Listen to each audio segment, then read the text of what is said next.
Thank you so much for joining us on 7:02 afternoons. It's 1 minute after 3 o'clock. This is EWN. A shooting causes major disruptions in Sandton and a dedicated office to deal with whistleblower legislation on the cards.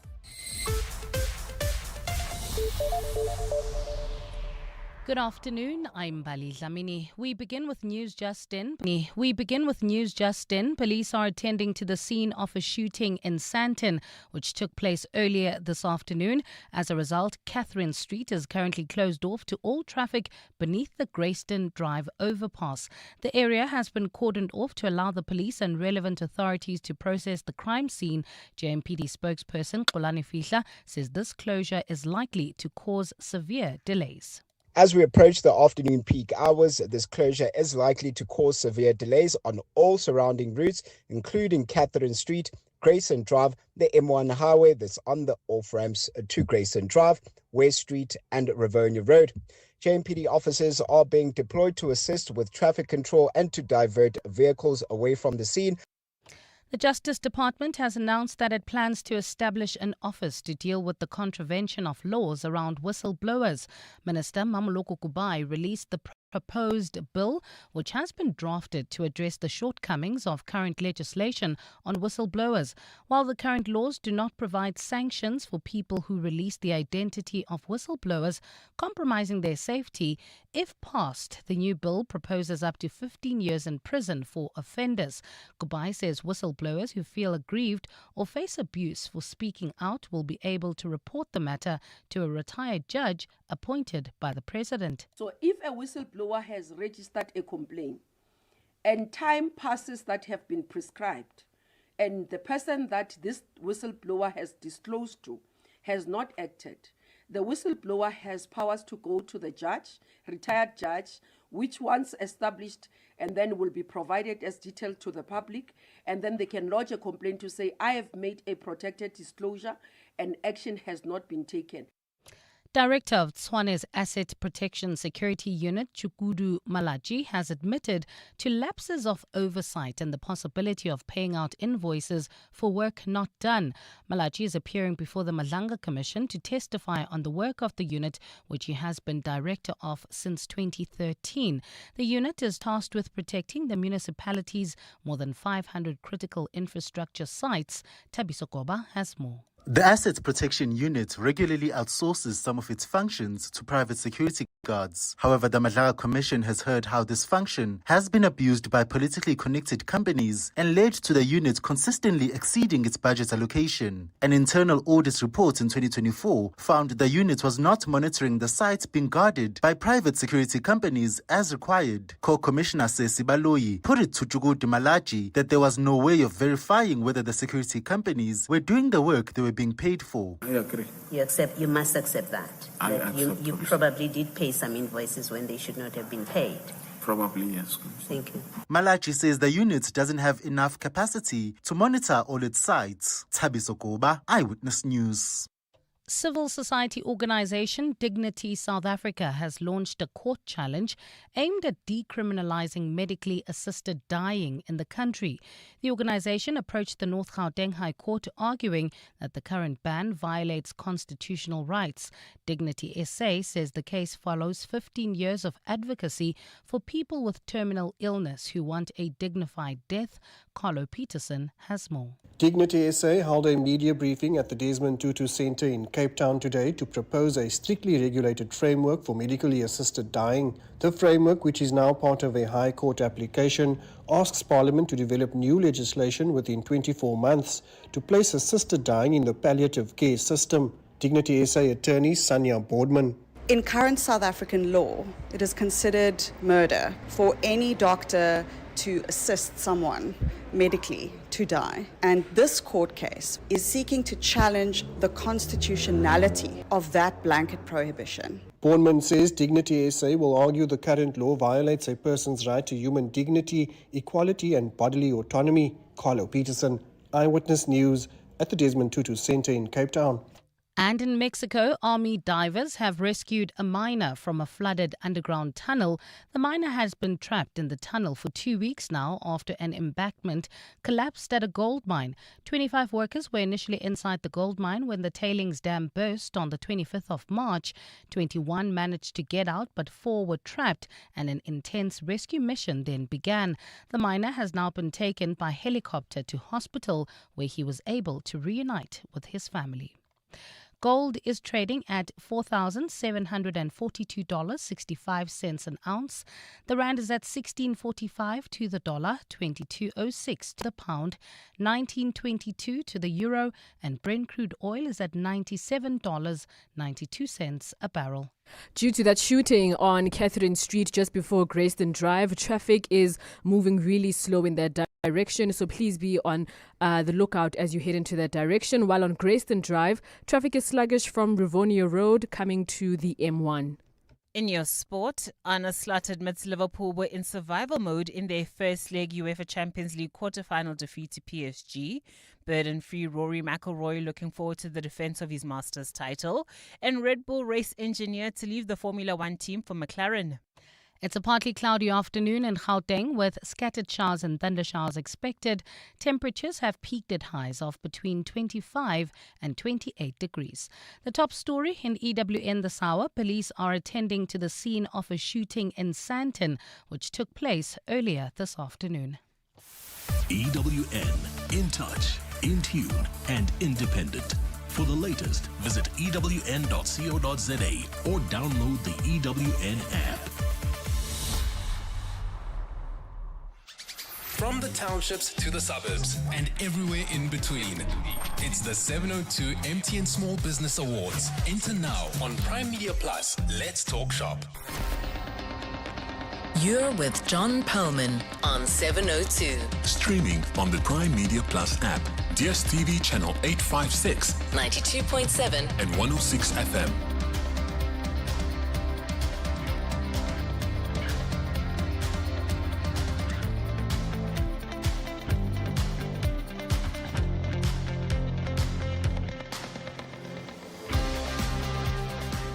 A very good afternoon, everyone. It's 9 minutes past 3 on Thursday, the 9th of April. This is 702 Drive with me, John Perlman. Wherever you're listening to us in 702 land, welcome to the show. Should people who wish to die be legally allowed to seek medical and other assistance in fulfilling this wish? The organization Dignity SA is once again taking the matter to the courts, stressing, as you heard Mbali Dlamini talk about a moment ago, the constitutionality of what they believe should be a right. Chairperson and co-founder Willem Landman joins us for this conversation at 10 past 5, but I'm sure many of you have views on that already. In advance of our interview, let's get your thoughts on 072 702 1702. In other stories, whistleblowers in South Africa should get more protection from intimidation and retribution if a new bill released today becomes law. But does the proposal go far enough? Does it actually have the teeth so that it can bite when it has to? More on that after 4. Stats recently released show that 11,000 illegal immigrants have been detained and deported from South Africa over the past 2 years. That sounds like it should make a dent in a significant problem and maybe even change the situation. But does it actually? How many of the people deported simply come back in again? We'll explore the issues with Home Affairs Minister Leon Schreiber after 5. And I wonder how many of you have got very, very good at DIY, so good in fact that you tackle some electrical work in your own home. Well, in our weekly feature, Your House, Your Home, we'll take a look at what might be some complicating factors for all you wannabe electricians. Does that potentially compromise your insurance and any claims that you might have? Your House, Your Home. We look at everything that goes on in the place where you live. Today we're focusing on DIY and electricals and the implications. That's at 10 to 5. On the markets, caution has taken hold after yesterday's surge. The All Share is down by 875 points, a loss of 0.5%, or not 0.75% actually. get that right. Data Tech weaker by 2.9%. 91 off by 2.8. Boxer has given up 2.7%. Interestingly enough, resources, which swung dramatically up yesterday, I kind of thought, well, okay, they're going to go sharply down. Not so. The resources index pretty flat at the moment. Making modest gains today. MTN is up by 1.8%. Sasol has recovered 1.7%. After a big fall yesterday, Glencore has gained 1.2%. Gains in both the gold and the platinum price. The rand is trading at 16 Rand 44 against the dollar, 14 cents weaker compared to this time yesterday. A euro will cost you 19 Rand and 20 cents. That's 12 cents weaker than 24 hours ago. And 22 Rand and 5 cents will get you a pound. The rand 8 cents weaker against sterling so far today. Stephen Critters joining us with all the market news. He's with us at 4:25. We'll get sport with Tolakele Mganga. Very interesting football in the Champions League last night. And as I regularly say, because I'm really enjoying it, the Betway Premiership remains tight. More on that with Tolakele at about 4:20. Bali Dlamini back with the latest news headlines at 3:30. If you've happened to be in Sandton or in Ormonde at the scene of those shootings and you have anything you want to share with us, please do get in touch on 072 702 1702. And speaking of the roads and the traffic implications of those crime scenes, Khomotso Monyai watching that closely and looking out for any other trouble spots as well. She's updating us in a moment. This is 702 Drive. We're live in the place where you live. If it's happening in 702 land, we'll bring it to you as soon as we know about it. But of course, if you hear about something before we actually get the information, or if we've missed a point, an angle, or a key fact, that number again, 072 702 1702 or 011 883 0702. It's 14 minutes past 3. This is 702 Drive. 702. Let's walk the talk. So we've got lots to talk about, lots to inquire about, lots to think about when it comes to thoughts. We often have some rather random ones, and we often come up with some ideas of things you might want to talk about based on things we've read. Jonathan Fairbairn always manages to find a connection to golf on some of the things that he talks about. Not everything, but golf. We know how much he loves it. But a golf story with a difference has got you thinking. Jono, good afternoon. Producing the show with Rifue Litsua. We'll hear from her later in the show when we talk music in the final hour. Afternoon, John, and afternoon to our 702 family. So it was a story that I read about the Masters at Augusta Golf Club. Mark Kalkavecchia, golfer from a few years back, he was escorted off the grounds. Yes, because he used his cell phone, and they have a no cell phone policy at the golf course. And I mean, he wasn't there as a player; he was there as an invited guest. Mm-hmm. So it just shows you the standards that they have there. So he hasn't been the only one. They've removed other people as well, spectators and many others who have used their cell phones at Augusta, and they have that because they want to maintain the atmosphere and all that kind of stuff. So you don't want to be having people on their phones speaking whilst somebody's about to hit off the tee or whatever it may be. So he was escorted out of the golf club grounds, and it got me thinking about, it's quite a nice rule to have about, no cell phones allowed. So let me be clear about this. Some people may remember Mark Kalkavecchia, British Open winner in 89. So it's a while back, but still, you win a major, you're a big name in the world of golf, as you should be. But let me ask you this. No cell phones for anything whatsoever. So you can't take a selfie with your mate, hi, we're at Augusta, or is it the active use of a cell phone for a conversation?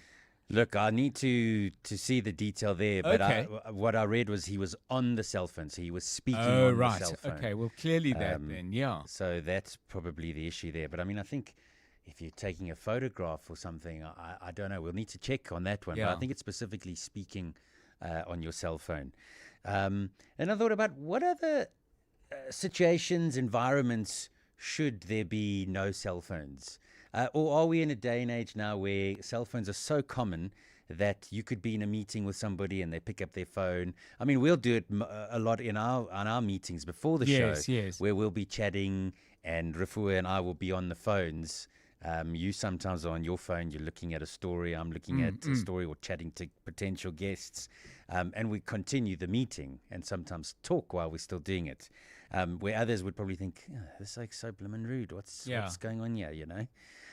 So environments where you think, there should be a blanket rule with no cell phones. Okay, so no cell phones, and then you can finesse it if you want. And by the way, it doesn't have to be collective environments, i.e. workplaces or perhaps places of entertainment or worship or whatever it might be. You may say, no cell phones at my dinner table, which is a rule that we have. I mean, often it's dinner for two, but when there are more people, it's pretty clear, nobody gets their phone. But invariably, somebody says, have you seen this? And you're kind of pleased because, a subject comes up and that maybe you're talking about fabulous sunsets or the latest developments in the Middle East or whatever it might be. And someone says, have you seen this? Let me get my phone out. Or the other one that comes up a lot is there's like a debate.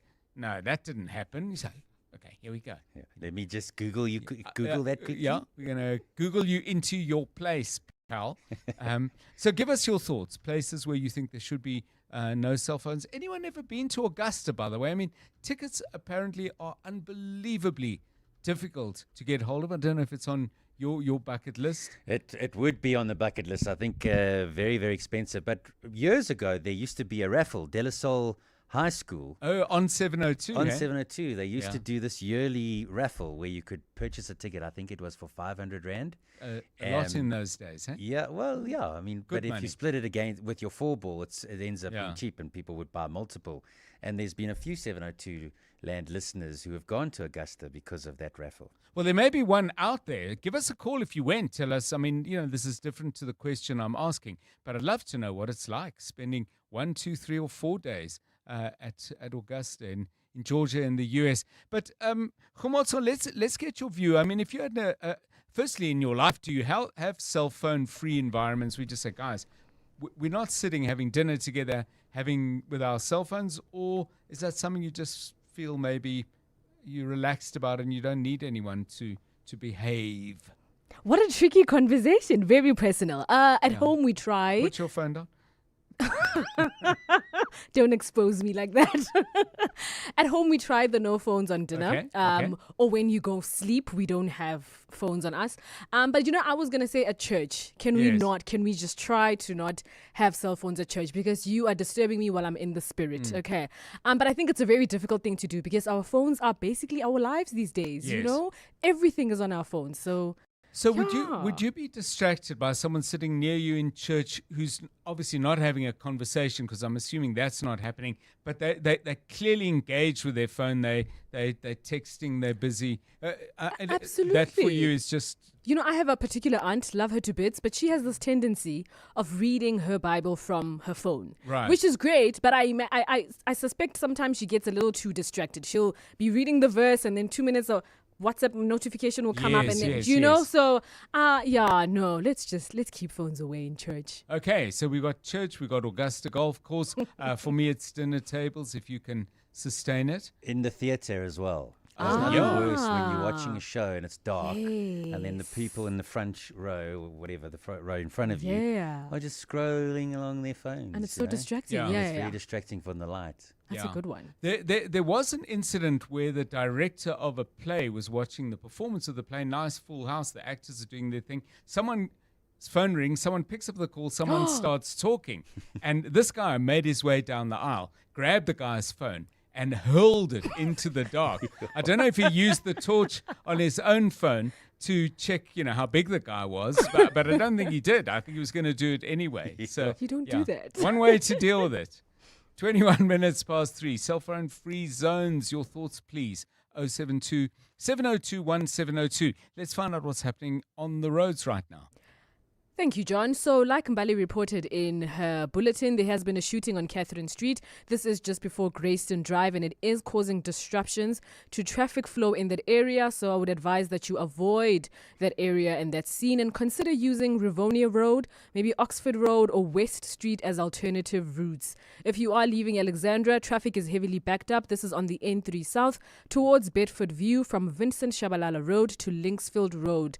Also, look out for faulty traffic lights and four ways at Winnie Mandela and Monte Casino, in North Riding at the N1 North and Malibongwe, as well as in Edenvale at the N3 and Modderfontein. If you have any other traffic coming up on your side, please do send us a voice note on 072 702 1702.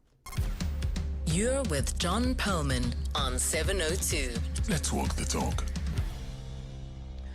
Plenty going on that we're going to be covering a little bit later. As I mentioned, we're going to be talking about that legal challenge launched by Dignity SA. This in regard to their bid to end the current legal ban on assisted dying. Professor Willem Landman, who's a co-founder of that organization, is my guest to talk about that at 12 minutes past 5. But I'm sure many of you have wrestled with this idea, or maybe there was no wrestling. Maybe your view on it is crystal clear. But either way, we'd love to hear from you about that on 072 702 1702.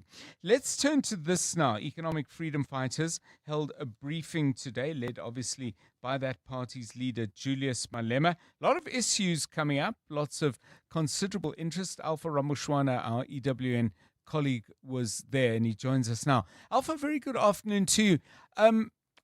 Wide agenda covered from what I can gather from the reports, including yours. But I did want to ask you this. Anything said in relation to the EFF now holding an extremely prominent position in the Gauteng government, Finance MEC? What was said about that, if indeed it came up?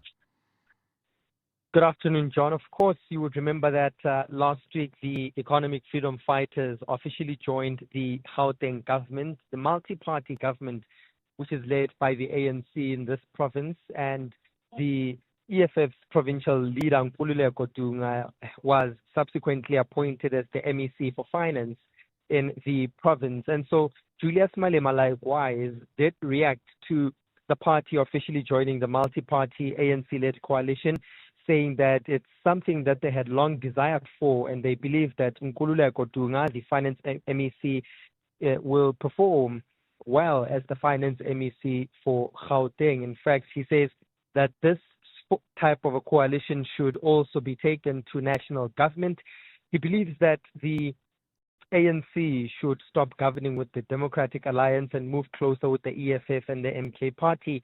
And really, while Malema is welcoming the fact that the EFF is now part of government, he believes that national government as well, the EFF needs to enter with the ANC and the MK party. So according to Julius Malema, they do have confidence in Nkululeko Dunga and that he will perform his duties as the finance boss very well in the province of Gauteng. We're going, Alpha, shortly to chat to our colleague Thabiso Goba about the Madlanga Commission. And at that commission, Julius Malema's name has come up, and not in a particularly favorable light. First of all, there have been questions raised about any influence he might have tried to exert over the issuing of security contracts in Tshwane, very much in the spotlight at the moment, but also his relationship with a number of business people. What did he say in response to that? Because I'm assuming it must have come up. Yes, so for context, Julius Malema at the Madlanga Commission of Inquiry was recently implicated with that commission hearing that he has links to some controversial figures, including controversial businessman Zen Ngumalo and notorious taxi boss Jonathan Mswazi Msibi.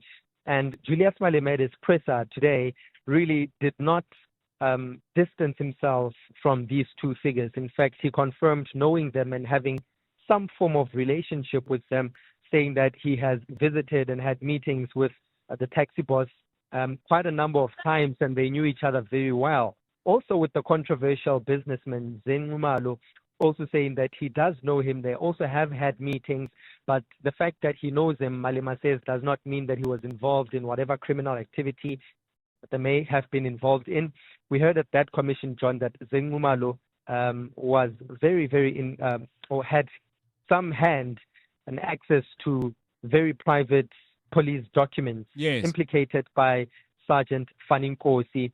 And so Malema says that whether or not Zengumalo indeed had access to private police documents, he had no hand in his dealings with the police service.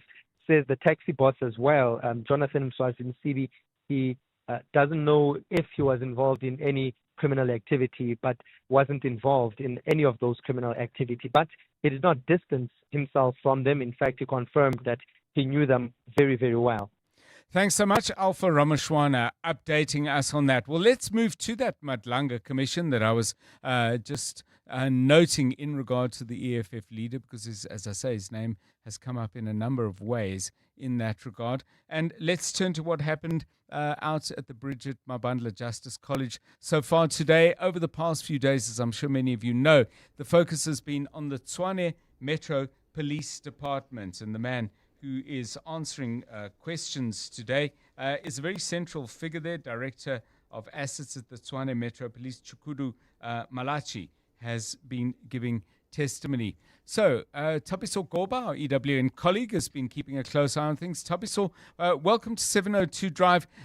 What are we learning more? Because it really is kind of layer upon layer. We're getting further down the chain of command at the TMPD, but it's actually further down that chain of command where crucial decisions involving hundreds of millions of rands seem to have been made and documents signed. What are we learning from Director Malachi? Good afternoon. Good afternoon, John. It's billions of rands.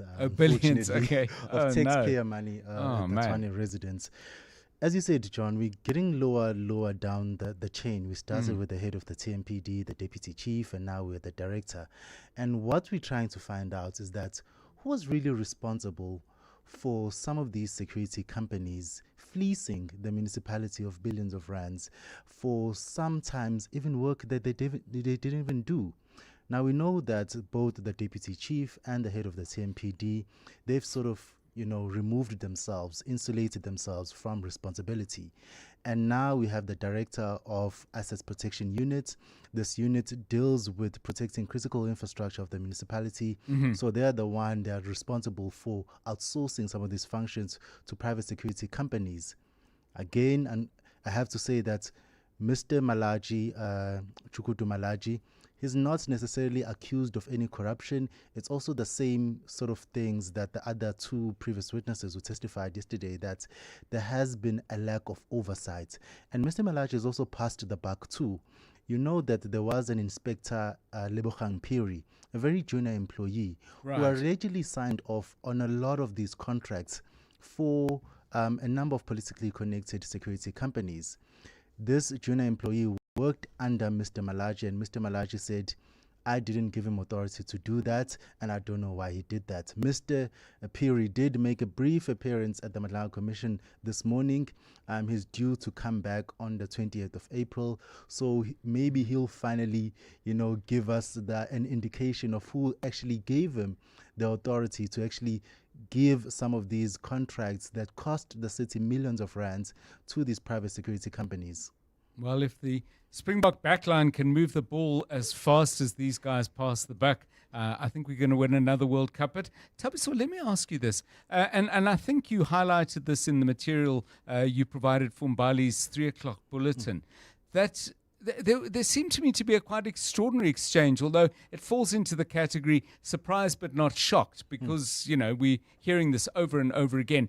But did Mr. Director Malachi say, well, yes, we quite frequently would pay for work that we never verified that had actually been done? But he seemed to say it as if this wasn't particularly astonishing. I mean, it was an astonishing assessment. And let's take into effect that Mr. Malachi has been director of the Assets Protection Unit since 2013. So this is someone who's very much imbued in the unit and who knows everything and what happened. And there was an internal audit saying that a lot of the work that is done by these private security companies is not being monitored. The unit has no idea of where these private security companies are doing or where they are, and all they know is that they're getting invoices and they're paying them millions of rands and they're exceeding their budget. Billions, their budget, as you said. Billions of rands. Their budget is about Yes. 800 million, John, but the budget's ballooned to about 2.9 billion, which is, you imagine when you're dealing with that kinds of money, there'd be much more oversight and much more controls. So again, another witness at the TMPD, a senior official, talking about the lack of oversight and lack of controls within the department. And it really does raise questions about the overall culture in that metro. But later for that, I guess, because more and more people will be appearing before the Madlanga Commission. 702 Drive, if you work at Tshwane Metro, maybe you want to comment. Is that the general culture? Because one of the issues that has come up very much in passing rather than as a central focus, but I think it's important nonetheless, where there's been, I think it's been from some of the commissioners saying, well, this could be something that not only affected security, did it affect uniforms? And by implication, if it affected the TMPD, how many other departments are running in this way? If you work there, you've got an insight, please feel free to share it. We do not necessarily have to use your name. 28 minutes to 4. Right, let's get the very latest eyewitness news. Problems with the shooting in Catherine Street in Sandton. Mbali Dlamini has an update on that story and others besides. Mbali. Thanks, John. Good afternoon. Motorists are still being urged to avoid Catherine Street in Sandton this afternoon as the road remains closed off to all traffic beneath the Greyston Drive overpass. The area has been cordoned off to allow the police and relevant authorities to process a crime scene. It follows a shooting which took place on the route earlier this afternoon. JMPD spokesperson Xolani Fihla says this closure is likely to cause severe traffic delays. As we approach the afternoon peak hours, this closure is likely to cause severe delays on all surrounding routes, including Catherine Street, Grayson Drive, the M1 highway that's on the off-ramps to Grayson Drive, West Street and Rivonia Road. JMPD officers are being deployed to assist with traffic control and to divert vehicles away from the scene. Deputy President Paul Mashatile has given investors the assurance that South Africa is a safe and attractive investment destination. Mashatile was addressing dignitaries at the Gauteng Investment Conference at the Sandton Convention Centre earlier today. The conference comes just a week after the 6th South African Investment Conference, where the country secured investment commitments worth close to 900 billion rand. Mashatile says investing in South Africa is not a risky venture, but one that promises strong, sustainable returns. Investment here is not a risky endeavor. It is a collaborative one where each rand invested multiply opportunity, strengthen communities, and build secure futures. EFF leader Julius Malema has announced plans to recall the party's MMC for Public Safety in Johannesburg, Mgcini Tswaku, from serving in council. Tswaku will be redeployed to the Gauteng legislature, which Malema says will give him more room to focus on election preparations. With Tswaku being the EFF's head of elections, Malema says remaining an MMC could affect his campaign work ahead of the local government elections. Malema has told journalists today that Tswaku's MMC position will be given to the party's provincial secretary, Moshe Koma. Because he's a head of elections, we can't confine him to a municipality. As a head of elections, he can't be head of elections being in a local municipality. He has to be all over South Africa. Those are the EFF decisions which will be communicated to the ANC. And Italian Prime Minister Giorgia Meloni has urged the European Union to consider temporarily suspending its strict spending rules. Meloni says this may be necessary if the war in the Middle East and the resulting energy shock worsens. He made the call while addressing Parliament earlier today. EU members are bound by spending rules, obliging them to keep the public deficit below 3% of economic output and debt at 60% of GDP. But the EU can suspend the rules in exceptional circumstances. Tensions have been high in the Middle East since February when the US and Israel attacked Iran. This resulted in retaliatory attacks by Iran, targeting mostly the Gulf region.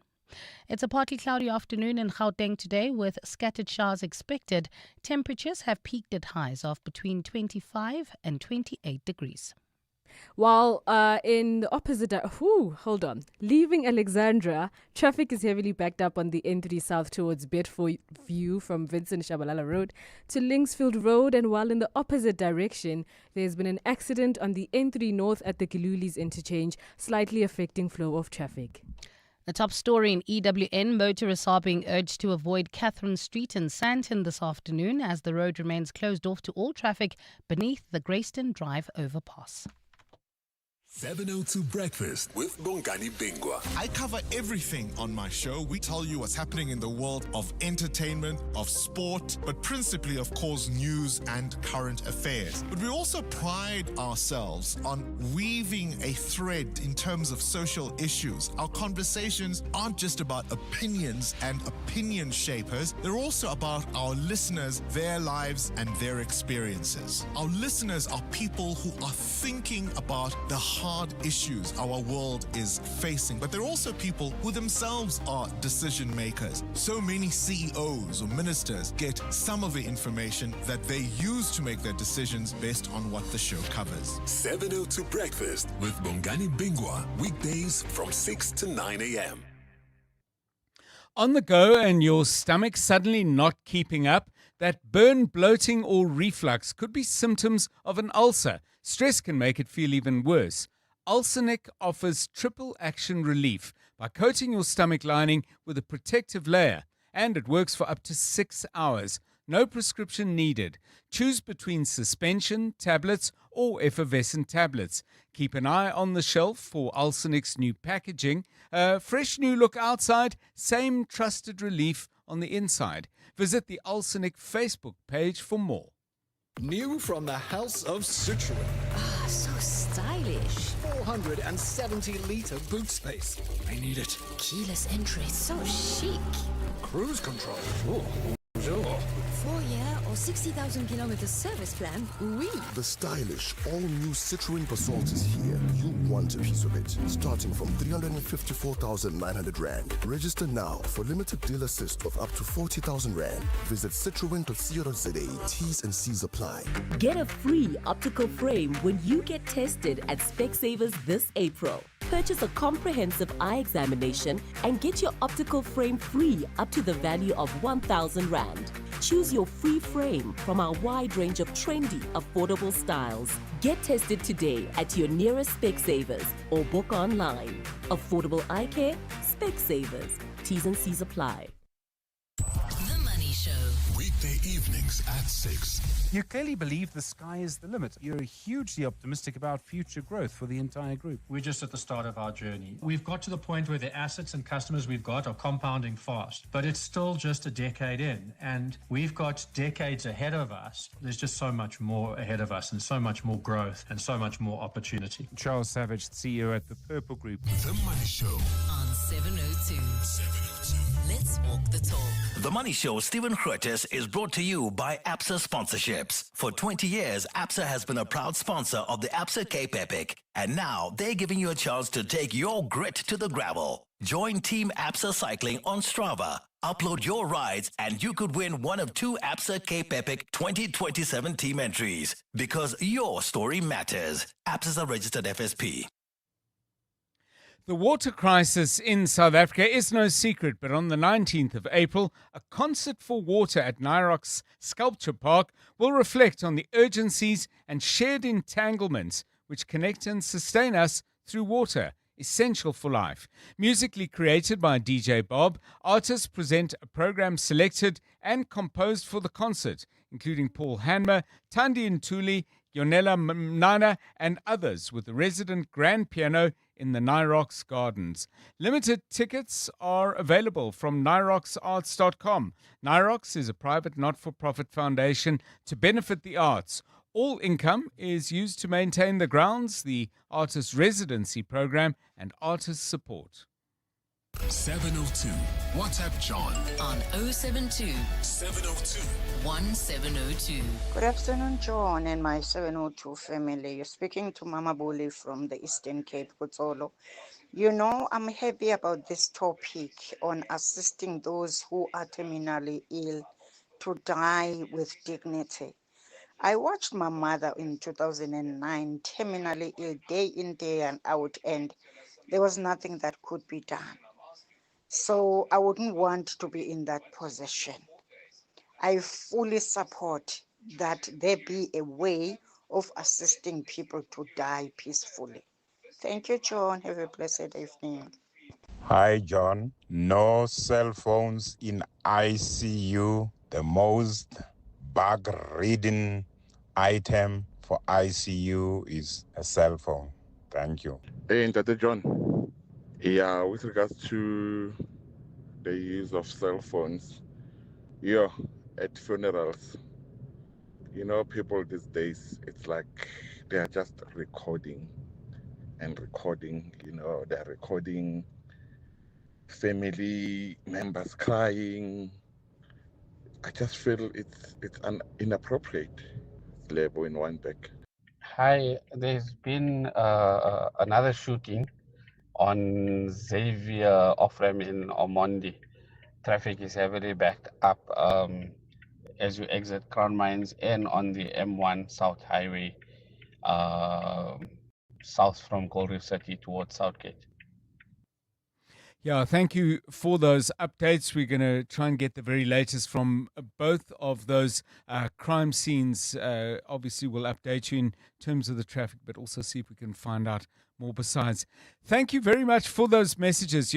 Two very interesting points about areas that you believe should be cell phone free. Funerals, the one, ICU would be the other, and that's a very interesting one. I hadn't thought about that, and the very poignant reflection on the difficulty of one of our listeners watching her mother pass and pass painfully, and saying that she would want something different for herself. If you're wondering how that came up as a topic, the organization Dignity SA has launched a legal challenge to end the current legal prohibition on assisting people to die. And we'll talk to Professor Willem Landman, chairperson and co-founder of Dignity SA. Stay with us for that. It's coming your way at about 10, 12 minutes past 5. EWN Sport. Right, let's get the very latest sports news now with Tolakele Mganga. Good afternoon. Afternoon, John. And Arne Slot admits that Liverpool were in survival mode during the UEFA Champions League first leg quarter-final defeat to PSG. Desire Dow was amongst the goals as the defending champions dominated the tie, which they won 2-0, while they enjoyed 70% of the possession and registered 18 shots compared to the visitors' 3. The loss adds further pressure on Slot, whose Reds are 5th in the Premier League and out of the FA Cup. We were in survival mode for large parts of the game, but maybe also in the period of the season where we're in survival mode. So to try to say to find ways where we can try to make sure that their qualities are not seen that much, but that's really, really, really hard against this team because last season over here we were in survival mode as well. But as I said, Paris Saint-Germain was the better team, but we didn't give up. At the Camp Nou, Atletico Madrid claimed their first win at the stadium since 2006 following their 2-0 success over 10-man Barcelona. Goals from Julian Alvarez and Alexander Solos secured the win as Atletico took a huge step towards reaching the UEFA Champions League semi-finals. Switching over to golf, where the 90th edition of the Masters is underway at Augusta, and it's Rory McIlroy who's favourite to defend his title. He tees off at 4:30 today and has shared his expectations ahead of it. That's after his 2025 triumph saw him become the 6th man to complete the career Grand Slam.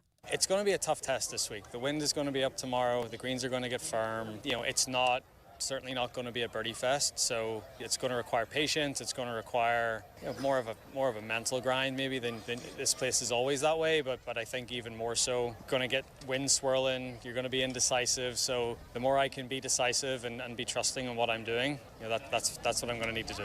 And Max Verstappen's longtime Formula One race engineer Jean Lambiase will leave Red Bull and join McLaren in a supporting role to team principal Andrea Stella. He'll take over in 2028, having worked with Verstappen since 2016 and played a key role in helping the Dutch driver to 4 world championships. Lambiase had also been linked with Aston Martin, whose team principal is former Red Bull star designer Adrian Newey.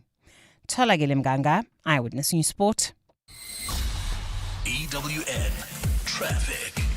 Difficult day out on the roads in various parts of Joburg. Let's get an update. Khumotso Munyai with the details. Indeed. Thank you, John. If you're coming in and out of Sandton, there's heavy delays. It is due to a shooting incident on Catherine Street before Grayston Drive. Motorists are advised to avoid the scene and consider using Rivonia Road, Oxford Road or West Street as alternative routes. If you are leaving Alexandra, traffic is heavily backed up on the N3 South. This is towards Bedford View from Vincent Shabalala Road to Linksfield Road. There was an accident earlier, but I think it's been cleared, so I'm not quite sure why that traffic still persists there, but maybe you can tell me. While in the opposite direction, there has been an accident on the N3 North. This is at the Galulis interchange, and it is slightly affecting flow of traffic. Lastly, if you're traveling through Johannesburg CBD, anticipate some delays on the M1 South. This is from the Killarney bends towards Smith Street. Like I said, if you come across any other traffic, please do send us that voice note 072-702-1702. There's more EWN on air, online, and on the EWN app.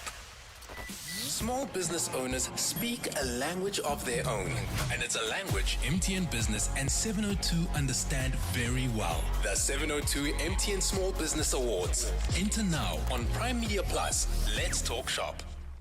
You're with John Perlman on 702. 702 Drive. It's 13 minutes now to 4 o'clock.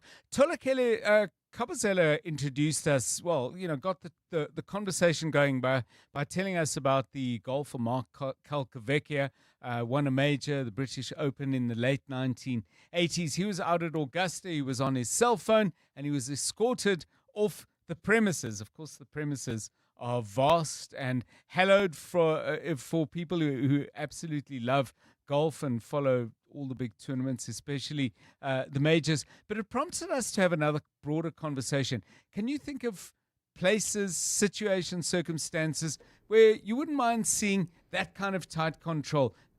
No cell phones. We're not going to look at them. We're not going to talk on them. I don't think at Augusta they stop you if you glance down at the phone to see that you've got a message or something. But they take this really seriously. Definitely the first one would be driving, but I feel like all of us feel that pain when it comes to people on their cell phones while driving. And the second one, because it's my pet peeve, and it's growing with the rise of influencers at the gym. Yes. There's no need for phones to be out at the gym, because also for me as an example, I just use the gym to be like my ugly 2 hours. Yes. I'm there to sweat. I don't care how I look. And the next thing someone's like recording like, oh, look at all of these people and what they're doing. And I'm like, I don't consent to you putting my image all over the internet.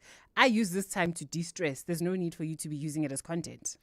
Do gyms have rules about that? I only know that in the bathrooms, you can't take any selfies because obviously there are people that are changing there. So it'll be weird if you're taking a picture of yourself and then in the background, there's someone who's changing. That's the only area where they've banned cell phones. But I wish in the exercise area as well, they'd also be just as strict, because people are just putting up like tripods. They're on their phones for like 15 minutes. They're in a Teams meeting. Go down to the little restaurants that they have if you have to attend a meeting. Yeah, it's interesting what you're raising as well, is that the kind of intrusion on privacy where people, as you say, are using their cell phones to have meetings and conversations and so on in spaces where other people, I don't often go to the gym because oddly enough, I do gym over the phone with a trainer, but that's in my own home. But when I do go there, I do love it when it's quiet. just get into your own From head. 11 until 2, that's the best part of the day to be at the gym, because it's like 6 people and you can use as much of the equipment as you want. But the early morning rush and obviously like the evening rush, those are the ones that are constantly on the phone and sometimes in big groups, and they're all using one machine and you're just like, Yes. there's no way. Yes. Ha. Okay, so we've got gyms, we've got ICU, we've got funerals, we've got Augusta Golf Course. Remember, I did ask you, by the way, some of you may not have been listening. Speaking of Augusta, Jono reminded us of the fact that 702 in partnership with De La Salle College used to run a raffle where you could win tickets to go to the Masters. Anyone win one of those tickets and go? Give us a call. My understanding is getting a ticket to go to Augusta is hugely difficult. Years and years on the waiting list, as I understand it. Give us a call on that if you've got something to share about what makes that particular trip so special. 9 minutes to 4. 702 Call John on 011 883 0702. Well, just a moment ago, we had a WhatsApp, and thank you for that update. We had heard about shootings, because I think there's been more than one in Ormonde, near the Xavier Street off-ramp was the specific location, if I correctly recall. But let's get an update on that. And welcome to 702 Drive, Colonel Dimakatso Nevuhulwi, who is SAP's spokesperson. Colonel, welcome, and thanks very much for giving us your time. What can you tell us about Ormonde? First of all, if you would, confirm there's more than one shooting, and if you can, share details of what you know. Good afternoon. Good afternoon, Dr. John, and good afternoon to the listeners of 702. What I can confirm currently is that it's one incident actually. It's not two different incidents. It's one incident whereby there was a shootout. Currently, the information we are getting, it was about 3 cars that were involved, of which from those 3 cars, we have 2 deceased and 2 people that were taken to hospital with injuries. Currently, we don't know what is the motive, as the scene is still currently active, but we already have our detectives on the ground who are trying to come out and trying to ask eyewitnesses as to what might have happened here.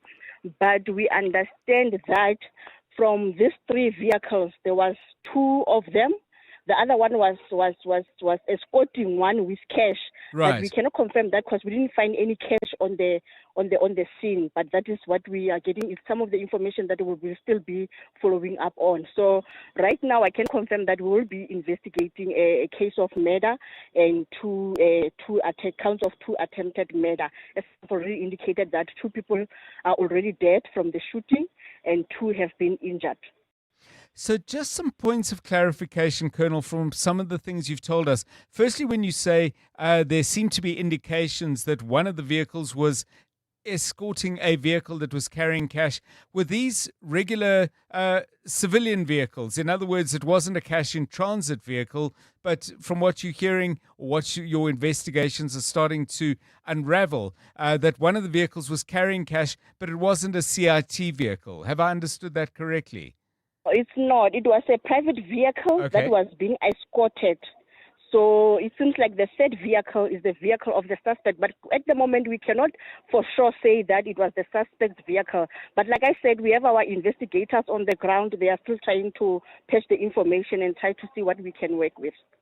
And in terms of your, because there'll be people who either transit through Ormonde on their way somewhere else, or perhaps live or work in the area, may have family members they need to connect with. You describe it as an active scene. Would I have understood you correctly, Colonel, to say that this is not an active scene, i.e. there's still the possible danger of further shootings, but it's active in the sense that your detectives are busy combing the scene and doing their work?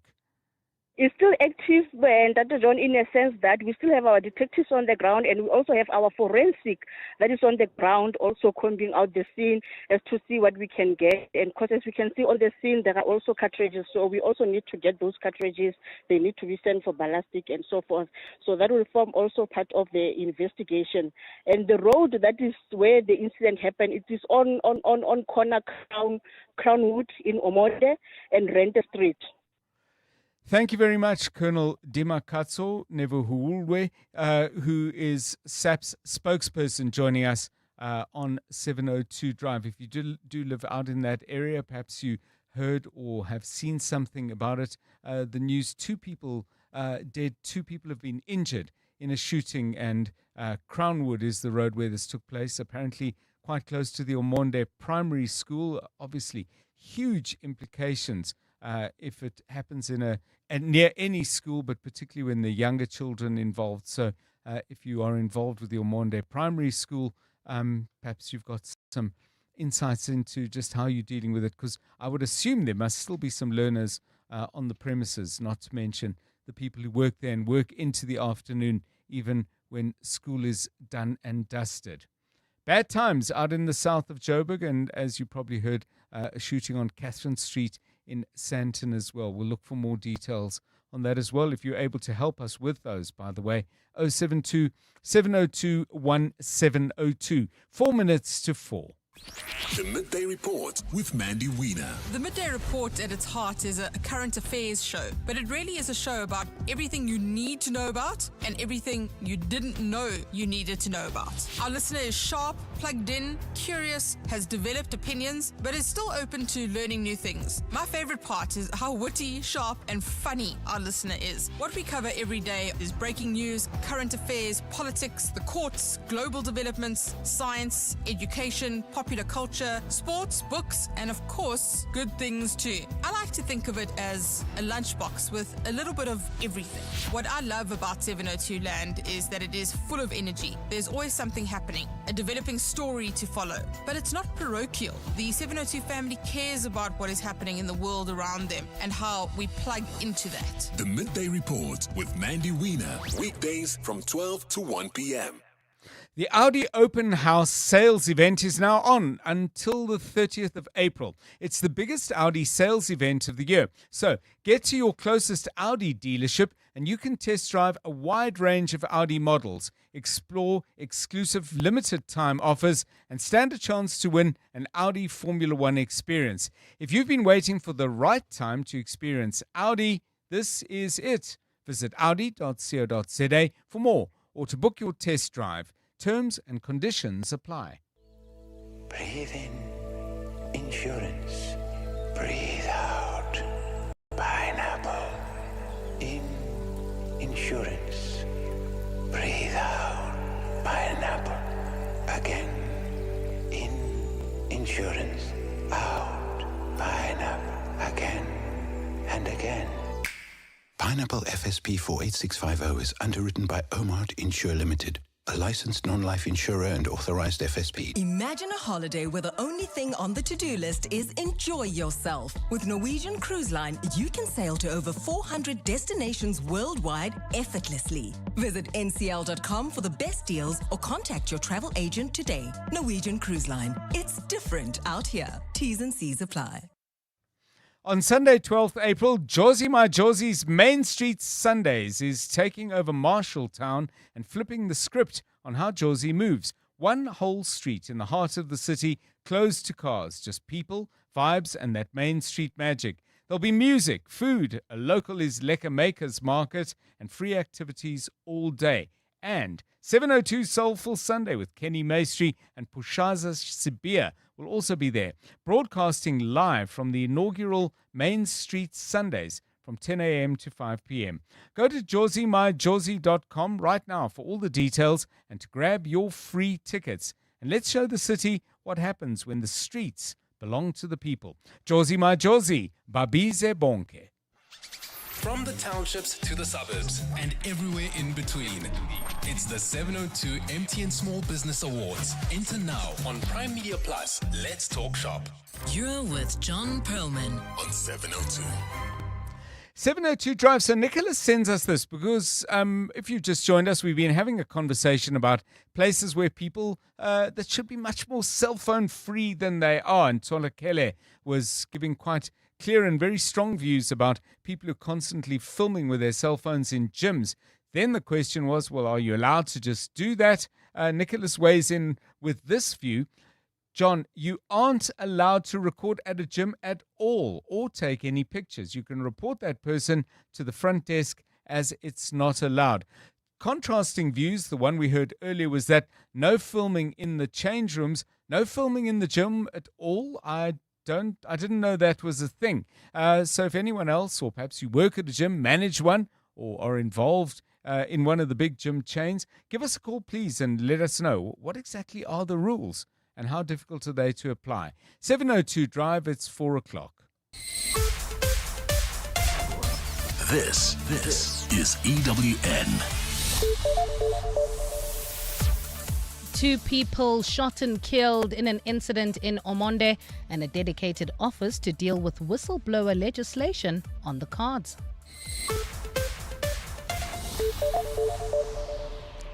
Good afternoon, I'm Bali Dlamini. 2 people have been killed in a shooting incident in Omonde in the south of Johannesburg today. According to police, there was a shootout earlier involving 3 cars, one of which is believed to have been carrying cash. Police are on the ground combing through the crime scene this afternoon. As a result, various major routes approaching the Omonde area have been affected by major traffic delays. JMPD spokesperson Xolani Fihla. Traffic is being diverted by officers on the ground. However, secondary routes are already experiencing high volumes. Motorists are strongly advised to seek alternative routes to reach their destination, and they can use Xavier Street or the M1 highway, that's the Boysons and Gold Reef City exits, to bypass the affected intersection. At the same time, motorists are still being urged to avoid Catherine Street in Sandton as the road remains closed off to all traffic beneath the Greyston Drive overpass. The area has been cordoned off to allow the police and relevant authorities to process another crime scene. It follows a shooting which took place on that route earlier today. To this now, the Justice Department has announced that it plans to establish an office to deal with the contravention of laws around whistleblowers. Minister Mameloko Kubai released the proposed bill, which has been drafted to address the shortcomings of current legislation on whistleblowers.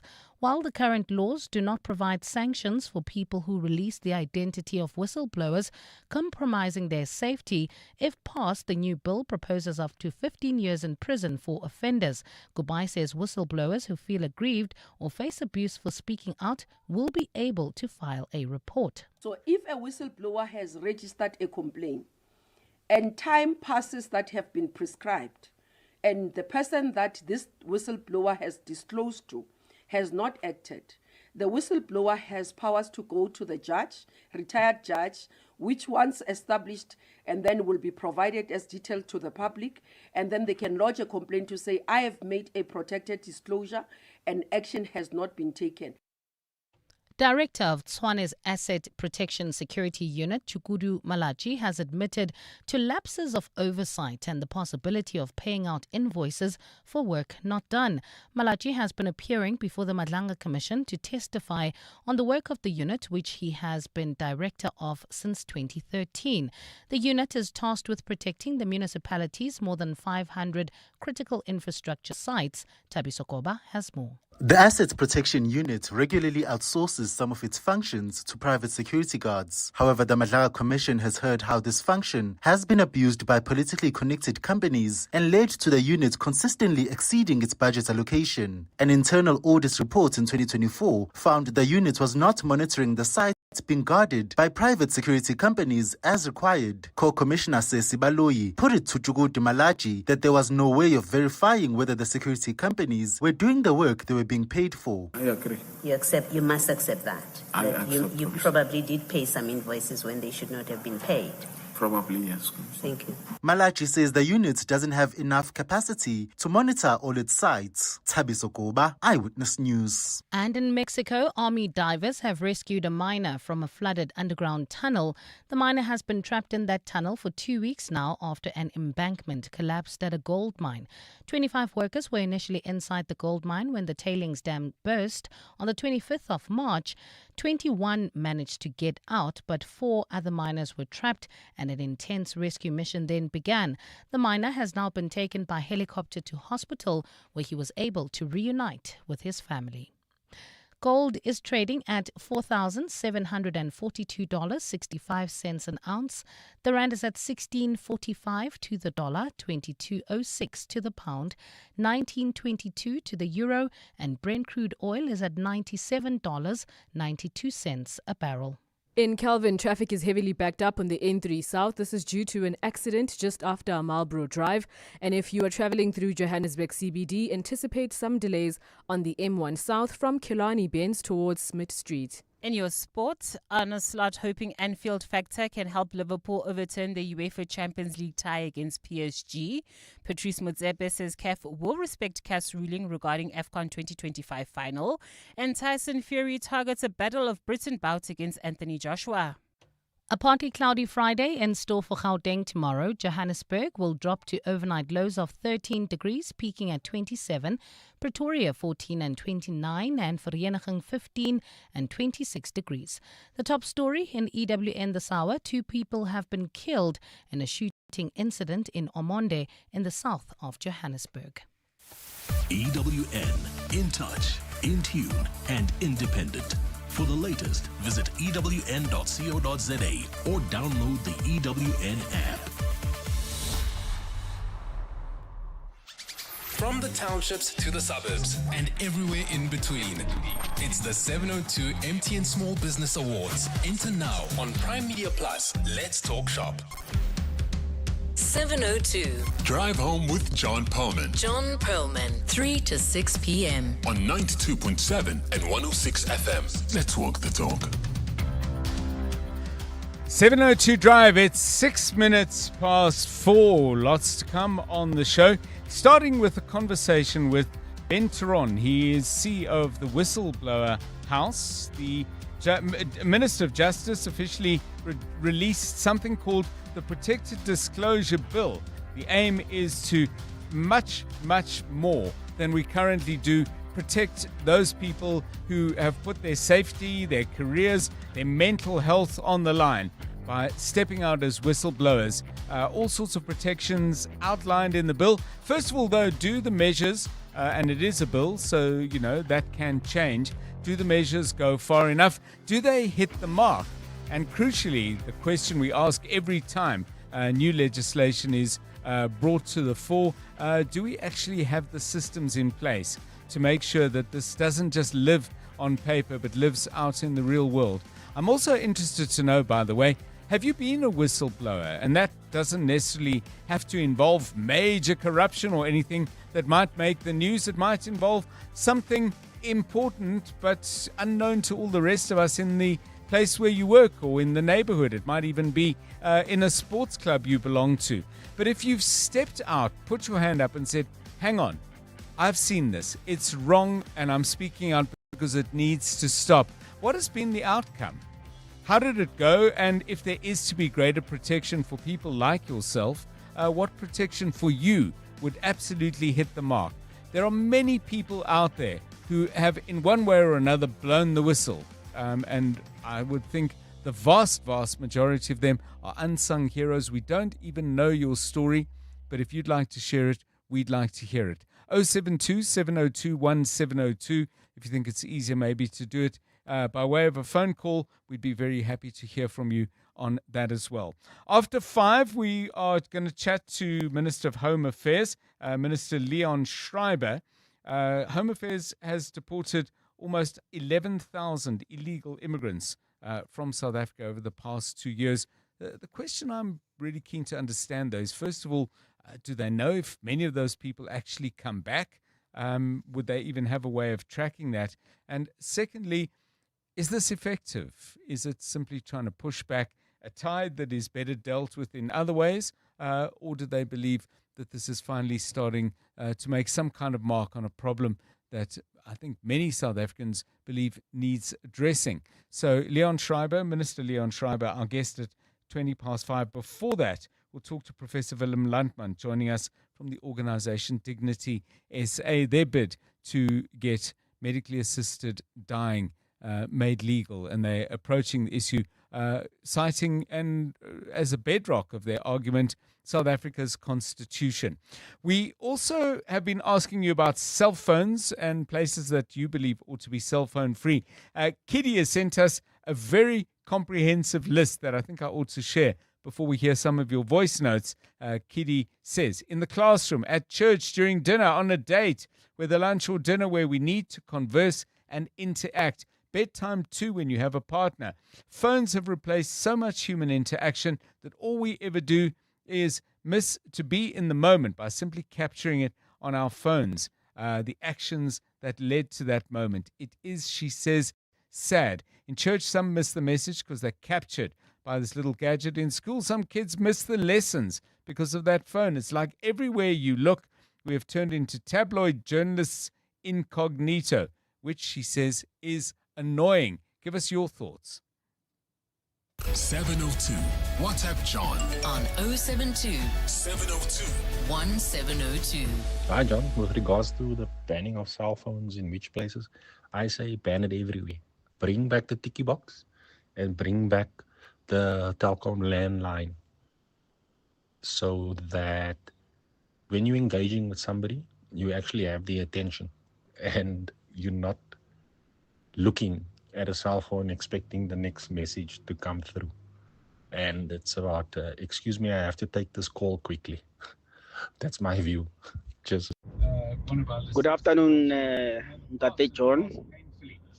Jimmy here from Fort Lawrence Station 7. Oh, I don't think it is a problem for human beings to use their cell phone for taking photos and videos. But in my perception, I believe certain activities, certain things need to be treated with respect. If there is a family member that is terminally sick or terminally dying, whatever story that I can say, we need to be careful around them. We need to be careful around them. We need to respect their space. Thank you. Good afternoon, Dr. John. I just wanted to know if the law is passed on the assisted suicide saga, what happens to the Bill of Rights that says right to life? Won't that need an overhaul of the entire constitution to accommodate that part of the constitution? Zingisa from Katlong. Yeah, thanks for that question, Zingis. I'm not sure we'll get a chance to explore every single detail, but I think that's a very valid question, and we'll engage on that with Professor Willem Landman. But this is the beginning, I think, of a much, much bigger debate. I'm pretty sure it'll get picked up on some of the other 702 shows as well. 13 minutes past 4, whistle blowing in a moment, but traffic first. EWN Traffic. Right, let's find out what's happening out on the roads. Khumotso Munyai with the very latest details. Good afternoon. Thank you, John. We'll start in the south of Johannesburg. In Omonde, Crownwood Road is currently closed at the Rente Street intersection, and it is due to a crime scene with delays building up around those areas. So motorists are advised to avoid the area, and as an alternative, you may use Xavier Street or Boysons and Goldrift City exits. And coming in and out of Sandton still, there are those heavy delays, and it is due to a shooting incident earlier on Catherine Street before Grayston Drive. As an alternative, please consider using Rivonia Road, Oxford Road or West Street. In Protea Glen, traffic is starting to build up on the N12 as you head towards the R558. And lastly, in Johannesburg CBD, you may anticipate those peak time delays on the M1 South, starting from Killarney Bends towards Smith Street. Likewise, if you come across any traffic on your side, please do send us a tweet on X at EWN Traffic. There's more EWN on air, online, and on the EWN app. You're with John Perlman on 702. Let's walk the talk. Most of the stories I've heard about whistleblowers is just how absolutely awful their lives have been made. Instead of people around them, the society at large, saying, thank goodness somebody was willing to step out, take some flack, yes, of course, but actually do something, because the things they were exposing were doing widespread social and, in many cases here, if you think of some of the huge institutions like PRASA, where we've had whistleblowers actually doing harm to an entire country. That has not always been the case. Government says they have a plan to try and improve it. Today, Minister of Justice Mamuluko Kubai officially released the Protected Disclosure Bill. It's looking to strengthen the protection of people who disclose information on corruption or other kinds of unlawful activities. Does it go far enough? Could it be one of those legislative intentions where it looks great on paper, but the muscle behind it is absent or insufficient to really make a difference?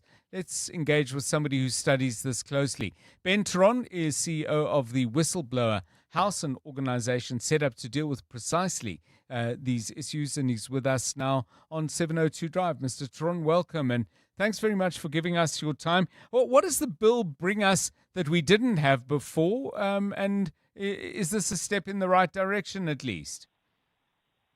You use the word step quite correctly. Remember, there's a Chinese saying that a journey of 1,000 miles starts with a single step. Today, we've taken that first step on changing legislation in South Africa that I think will be hugely beneficial, and it transforms the environment. Let me be, and you asked me a very specific question. I believe it is absolutely great what they've done. They've taken a comprehensive relook at the Protected Disclosure Act as it was. 2 years ago, I think in July, they published a discussion paper, and a lot of comments were given. I think they brought those comments into the legislation, the bill as it is today. And there are a few areas that we think that we will fine-tune. I've studied it for the whole day today, and it covers 90%, if not more, of our concerns. The Whistleblower House, over the last 4 years, have provided 4 very specific services. Number 1, legal, they speak to that point. Right. Number 2, financial. Number 3, security, they speak to those points. The one point that they're absolutely silent on is psychological support. But what they are implying is that if the person does not suffer detrimental, occupational detriment, then they potentially can afford to cover those costs themselves. We believe it should be in the bill. So we will talk to that point as well. So let's go through the various stages then. A whistleblower comes forward, they go to whoever it might be, their manager, they may come to you guys or whatever. In what way are they better protected? Is it because that there are now legal obligations on the people to whom they report the crime that they believe has been committed or the wrongdoing that they believe is ongoing? Are the demands on the person who receives that report now much more stringent, where they actually have to act, whereas before they were able to say, yeah, well, I'll look into it? What we sensed through the PDA, the Protected Disclosure Act as it was in the past, was when they wrote the legislation, they made an assumption that everybody will be doing what ought to be done in good faith. Yes. And nothing in the world works in good faith. If it is not legislated, you can then bypass it. If it's faintly worded, you can then interpret it the way you want to. What happens here is that, and remember this is draft, so it's not it's for 2 years down the line. Where the responsibility is placed with timelines is with the recipient of the information. So within 5 days, somebody must respond and say, I acknowledge John, I acknowledge receipt, we will investigate. Within 10 days, you've got to make a decision, not notify the person. You must make a decision within 10 days whether you will pursue the matter or not. And then there's a cycle that it will be legislated that says you will have to do X, Y, you will have to do this by a certain date, etc. Which means there's a loop that gets closed, where today you don't even know who to go to. Yes. Yeah, they quantify what needs to happen. One of the things that we are hoping in the process as this bill unfolds over the next year or so is that we will be able to create an army of legal people that can understand the legislation, and when it gets implemented, people will know what to do. Because the problem in South Africa, and one thing I like about this bill is they speak about communication. The normal South African do not know. So if John working for 702 sees something wrong, yes, he doesn't know who to talk to. That needs to be spelled out. If you're in this industry, this is where you go. If this is your company, the company should have a designated person that becomes the person that you go and talk to, right. And that person is obliged. Those kind of structures need to be set in place so that people are educated, because what we need to do is to educate people that says you have the right for protection. But if you don't follow the Protector Disclosure Act, whatever the new bill will be called when it's done, you don't get the protections because you've just spoken to your boss and then you wanted somebody else to take the responsibility. So what needs to happen is that everybody, I as a whistleblower, potential whistleblower, know how I need to operate. So the how-to is important, but the person I speak to must also understand their responsibility, not tonight at the braai laugh about John being very silly to come and talk to me about the corruption that I know about. Yeah. I mean, one of the things that I want to better understand, though, Mr. Theron, is this. Is the person to whom I report obliged to comply, or are they obliged to act? And for me, there's more of there's more than just a semantic distinction between the two. So compliance could simply be, Mr. Perlman, we acknowledge your thing. We'll be back to you in 5 days. 5 days later, Mr. Perlman, we've looked at your thing. We'll look into it, but we don't think there's the case. And then, they kind of put me in file whatever it is, and I never hear about it again. Is there a scenario that the bill frames, where if it can be shown that the person to whom I reported's failure to act was in and of itself a significant, I don't know if you'd call it a criminal act, but certainly an attempt to cover something up? We see so much tick box compliance in our society that I'm concerned that this could become the same. That is, you put your finger right on the nub. That is a critical area, because that is exactly where the whistleblower makes contact with somebody else. And and typically what happens is the whistleblower would be talking about their supervisor, because you work in a specific environment. So you're not going to complain about some other organization. You're going to complain about something happening in your work environment. Right. So you want to complain about somebody in your business or your supervisor. And if you go outside there, normally the company have a tendency, a natural tendency to protect the name and protect the person, etc., loyalty. Misplaced loyalty, but they want to do that. What we see, which we need to still unpack, and I agree with you. Let me start off by saying I agree with you. That's what happens. Yes. What we see in the bill is that under the Department of Justice, they want to establish something. Let's call it the directorate, where all whistleblowing need to report to. So there will be tracking mechanisms, etc. What we have found in the past with government, South African government, is that they love putting structures in place, but then the structure becomes so unwieldy that it becomes impossible to manage. So we need to find a very elegant way and mechanism to actually do these things properly. Thanks so much, Ben Theron, CEO of the Whistleblower House. Well, how is this being viewed by people who have actually been whistleblowers themselves? Patricia Mashale worked in the admin section of the South African Police Service in the Free State province. She noticed things that she felt ought to be brought into the light of day, and she paid a significant price for that, being dismissed from her job in February 2022 and facing threats. She and members of her family went into hiding. She joins us now on 702 Drive. Ms. Mashale, welcome, and thanks very much for giving us your time. So once again, we have an intention from government to give people like yourself greater protection and to make sure that what you're trying to bring into the light of day actually does see the light of day. Well, what do you think this bill or any other bill needs to make its most important priority? What would have helped you the most? Good afternoon to you. Good afternoon, John, and thank you so much for having me.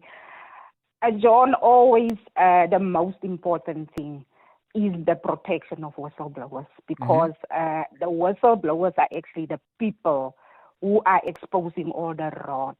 So if the whistleblowers are not protected, there's no information. Remember, without whistleblowers, there's no information. So the most important thing, the first thing that they should do is to protect the whistleblowers, because currently in South Africa, there's absolutely no form of protection for whistleblowers. So, I mean, when you speak of protection, Ms. Mashale, I mean, the one is obviously to protect your job security. The other is to protect your physical safety and the safety of your loved ones or colleagues if perhaps they're facing threat.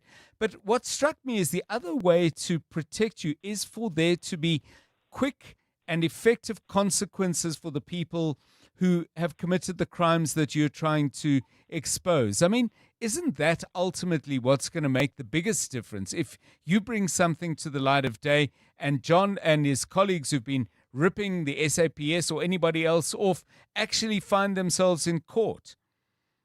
Of course. That is also one of the most important things, because it also doesn't help that the whistleblower is out there. The whistleblower made a protected disclosure. The information is out. Information has been investigated. But the person whom I blew the whistle, in my situation, all the people whom I blew the whistle against are still in the same positions of power. So it doesn't help. Those people must be dealt with expeditiously as soon as possible, because with them still there, this bill doesn't serve any purpose. In terms of what you've learned, I mean, and this is a question I'm sure you've been asked before, Ms. Mashale, given all the consequences that followed from your taking a stand, there must have been people who said to you, was it worth it? Would you do it again? I mean, what would your answer be? I would do it again. It was worth it. I managed to save some lives, can I say, because remember, with a dysfunctional police service, there's no service delivery. People die because there's no vehicle to go out and assist victims. So, yes, I would do it again, because it's evidently is the right thing to do. That people should not actually ask themselves that question, will I do the right thing? Yes. You must actually have a conscience to do the right thing. Thank you so much, Patricia Mashale, a whistleblower herself. She was employed in the Free State as an administrative officer in the South African Police Service. She began exposing what she felt were suspicious and unlawful activities and was eventually fired from her job in February 2022. Maybe you have a story as a whistleblower or a family member, perhaps, who took a stand in the place where they work. It doesn't have to be only in the workplace. There are whistleblowers who act in religious organizations, sporting bodies, and community organizations, maybe even in body corporates. I mean, that there are issues that arise in the place where people live. So give us a call if you've had experience and you want to share that with us. 072 702 1702, 28 minutes past 4. EWN Business. Well, how would you sum up today compared to yesterday? There's always the expression of a dead cat bounce, but I don't think yesterday was a dead cat bounce. Yeah. That was a real bounce. What's the terminology for today where it goes quieter but not dramatically so, I don't think? I think we had the celebration, we drank all the champagne there ever there was. Yes, now we've woken up this morning and we've realized actually things are still quite tough. Yes. I think that's probably the best way to describe it. And you know, the real indicator of kind of where your head is, are you champagne exuberant? Are you kind of, I don't know, bourbon miserable? Yes. Quite like bourbon, actually. Or are you in the middle of kind of a stage of regret? Yes. Is the oil price. So yesterday, the oil price went all the way down to $92 a barrel. Bear in mind, it had been about $111 before the ceasefire was announced. Today, it's at $98.56. Now, John, in normal times, around $100. By normal times, I mean before the conflict. This would have been considered a very high oil price. Bear in mind, it was about 76 before the conflict started. started, and probably around 62 before that, before the sort of build-up to it. So the point is that this is what's having a big impact. So things are drawing back a little bit from where they were yesterday.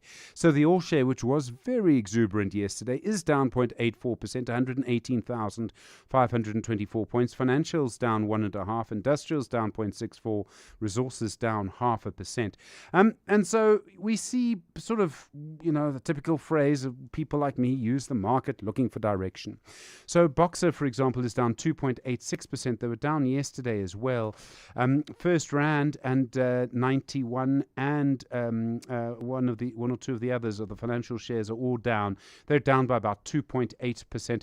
Bear in mind, the market, I don't think, has had much time to digest that decision by First Rand to leave the UK. Data Tech is down 2.71, and then Redefine, the property company, they're down 2 1/3. Attacks down 2.2. So interesting to see property shares coming off of it, and Woolies are down 2.22 as well. So consumer financial property shares all down a little bit. Interesting to see MTN, they're up 2.34%, and then it's two of the big sort of coal shares that were down yesterday dramatically are doing a little better today. So Sasol, terrible day for them yesterday. They're up 1.47%, and Glencore up 1.35%, while South 32 is up 1.2%. Harmony Gold's up 0.9%, and We Buy Cars is up a little bit as well. In the US, our inflation numbers, they were in line with expectations, so people are looking there. But you see the same kind of trend, just down a little bit. I think it'll be like this until we know what the ceasefire agreement or the real agreement is going to be in a couple of weeks' time. The Dow Jones is down 0.17%, the Nasdaq is down 0.21%, the S&P 500 is down 0.08% on the day so far. The gold price, $4,767.62. Platinum's a bit higher, actually. It's up $2,057.90, and then Brent crude, $98.56.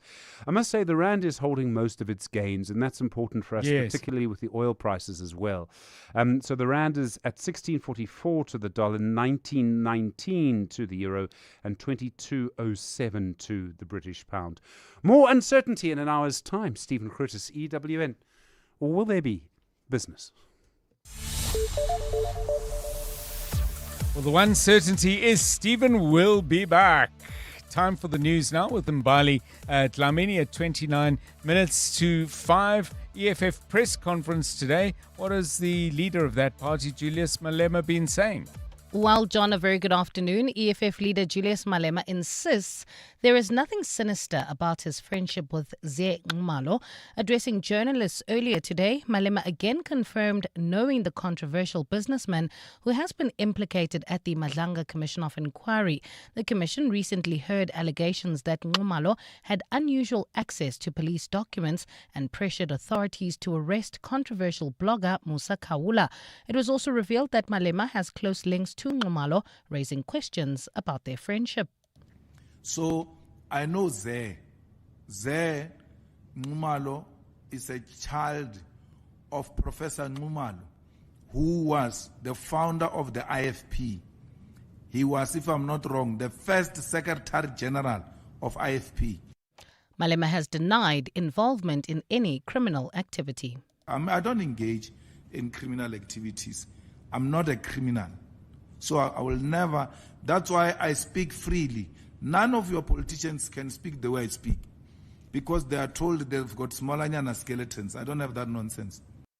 The Forum for South Africa is calling for transparency from the Health Department in the procurement and rollout of the anti-HIV injection lenacapavir. This is after nearly 40,000 doses of the prevention medication arrived in the country last week. Commonly known as Lena, the injection is administered to HIV-negative individuals twice a year to prevent infection. FOSA says it acknowledges the injection as a potential breakthrough in HIV prevention, but the organization says it needs to be handled properly because South Africans cannot afford another public health failure. The organization's leader, Tebogo Mashilompane. We further caution that if this rollout is another failed or compromised scheme, then those responsible must be held fully accountable without exception. This is not a public relations exercise. It is a matter of human lives. FOSA will monitor this process closely and will not hesitate to expose any irregularities. And the DA Sivuya Gwagube says being in the government of national unity has given her a new perspective on how the party should approach the future. Gwagube, who is the Minister of Basic Education, will be hoping to take up a position in the party's leadership structure after this weekend's Federal Congress. She says a leadership shift could help to bring fresh ideas and new perspectives to grow the DA. Lindsay Dentlinger has more. Sivuya Gwagube believes that coalitions are the future of South African politics. During her tenure as the party's chief whip, she introduced private members' bills in Parliament to give more structure and legality to coalitions. Growing the party to the country's largest ahead of the 2029 national elections, Gwagube believes has to become the party's top focus. Yes, compromise will always have to be there in coalition country. However, you need to have the heft, you need to have the numbers within that government to be able to steer the country in the direction that you wish it to go. Gwagube says the party needs to prepare for a time where the country may have a president that does not come from the ANC or a GNU of a different configuration than at present. We need to make sure that we have the largest share of the pie so that the reforms that we want to implement in South Africa are not lost. Gwagube is hoping to work towards this aim as one of the party's 3 deputy federal chairpersons. Lindsay Dentlinger, Eyewitness News. A partly cloudy Friday in store for Gauteng tomorrow. Lows of between 13 and 15 degrees and highs of between 26 and 29. In the traffic, if you're leaving Sandton, expect heavy delays on the N3 South due to that accident just after Marlborough Drive, with traffic backing up from the Betlu interchange. And in Edenvale, there's slow-moving traffic on the R24 heading towards the Galulis interchange. The top story in EWN, EFF leader Julius Malema insists there is nothing sinister about his friendship with Ze Nxumalo. 702 Breakfast with Bongani Bingwa. My show is about getting you informed by the time you get to the office, your place of business, or wherever you need to go. Hopefully you have a fairly good idea what's happening in Johannesburg, in Gauteng, and around the world. We want you to be part of those water cooler conversations, and you will be part of those conversations because you'll be a better informed citizen. What I like about the 702 family and 702 land is the ecosystem that we have built, the community. It's all about connection because we may be different, but ultimately the people you talk to and the people you hear are facing issues just like you. 702 Breakfast with Bongani Bingwa, weekdays from 6 to 9 a.m. Small business owners speak a language of their own, and it's a language MTN Business and 702 understand very well. That's why we're celebrating SMEs who walk that entrepreneurial talk in the 702 MTN Small Business Awards. From townships to the suburbs and everywhere in between, small businesses are proving that big things can grow from bold ideas. If that sounds like your business or one you know, go to primemediaplus.com to enter or nominate them, because once we start talking about your business, who knows who could be listening? Who knows how much further it all could go? The 702 MTN Small Business Awards. Let's talk shop. T's and C's apply. Outsurance business insurance, the cost was far less. I even have better benefits. Outsurance business insurance clients know that it pays to switch. And did you know you get 24/7 access to panic assistance, roadside assistance, and even office assistance for guest houses, catering companies, and all other businesses? Get a quote today and see why it pays to switch to Outsurance business insurance. Visit outsurance.co.za or call 08600 60,000 today. Licensed insurer and FSP. TCs and information online. Limits apply. Sometimes all it takes to reshape the world and deliver better outcomes is a little unconventional thinking. Black Sheep Thinking, powered by Camissa Asset Management. What is black sheep thinking? It's the idea of challenging long-held assumptions, the idea of moving away from established consensus, to test popular thinking, to test conviction, and over time to reshape the world and deliver better outcomes. Today, we are talking about the story of Airbnb. and how that turned a problem into a platform. Hotels, as you know, were expensive and inflexible. Many cities had unused space, but no trust mechanism. Well, the unconventional thinking that came with Airbnb reframed homes as hospitality, focusing on the idea of belonging, reviews, and peer trust. Black Sheep Thinking, every Tuesday on 702 Breakfast with Bongani Bingwa. Powered by Camissa Asset Management. Invest different. Camissa Asset Management is a licensed FSP on 702. Joburg, get ready for the hottest music festival of the year. Scatterling's Music Festival, featuring Sjava, Zakes Bantwini, Sun El Musician, Jay Something, Msaki, Jesse Clegg, Simi, Trezor, Spinofu, and more. All on one stage. Scatterling's Music Festival, Huddle Park, Johannesburg, 1 August. One day, back-to-back hits. Early bird tickets available today and tomorrow for only 350 Rand each. Scatterling's Music Festival on sale 9 April at webtickets.co.za. Brought to you by 702. 702. WhatsApp John on 072 702 1702. Good afternoon, Mr. John. How are you? Pinolia here from Ebony Park. What I can tell you about the new bill is that everything is good on paper, especially our legislations are very good on paper, excellent on paper. But when it comes to practice, yeah, it's a drill. We have this tendency of protecting corruption more than justice. So let's see how this bill works. Okay? Thank you. Hi, John and 702 Landers. Do you know, like, that moment during a matrimonial service when the bride is about to come down? Nowadays, you just see phones, hundreds of phones, even in the aisles. I'm sure even the photographer can't even take proper pictures or videos because everyone is just having their phone out, taking a video that they'll probably never ever look at again after they post it.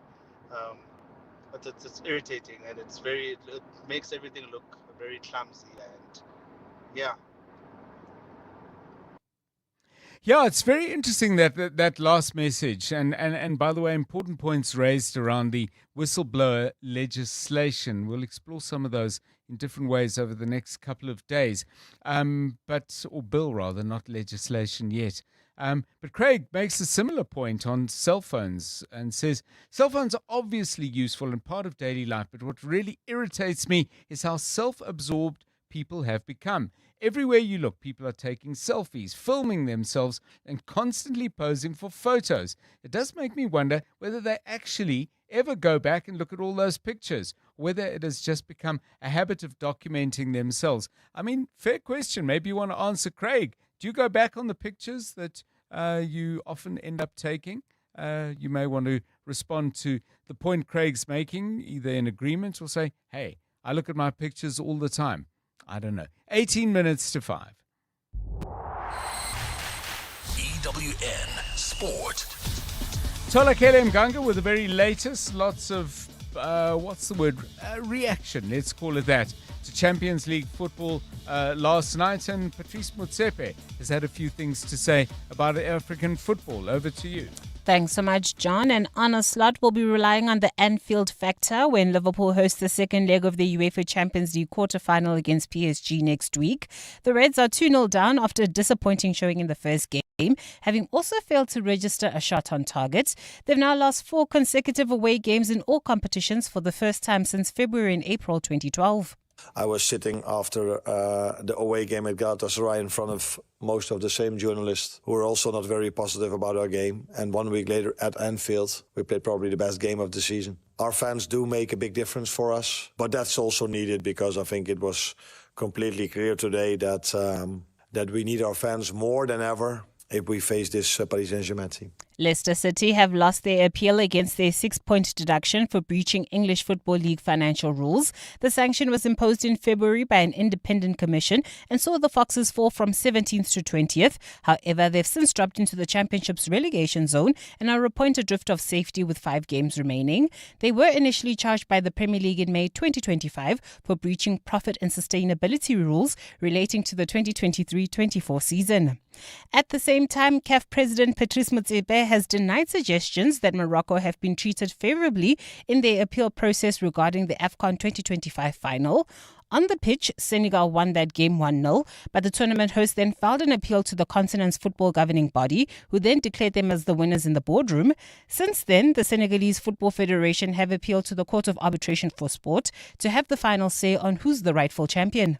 African football will continue to be globally competitive and respected worldwide.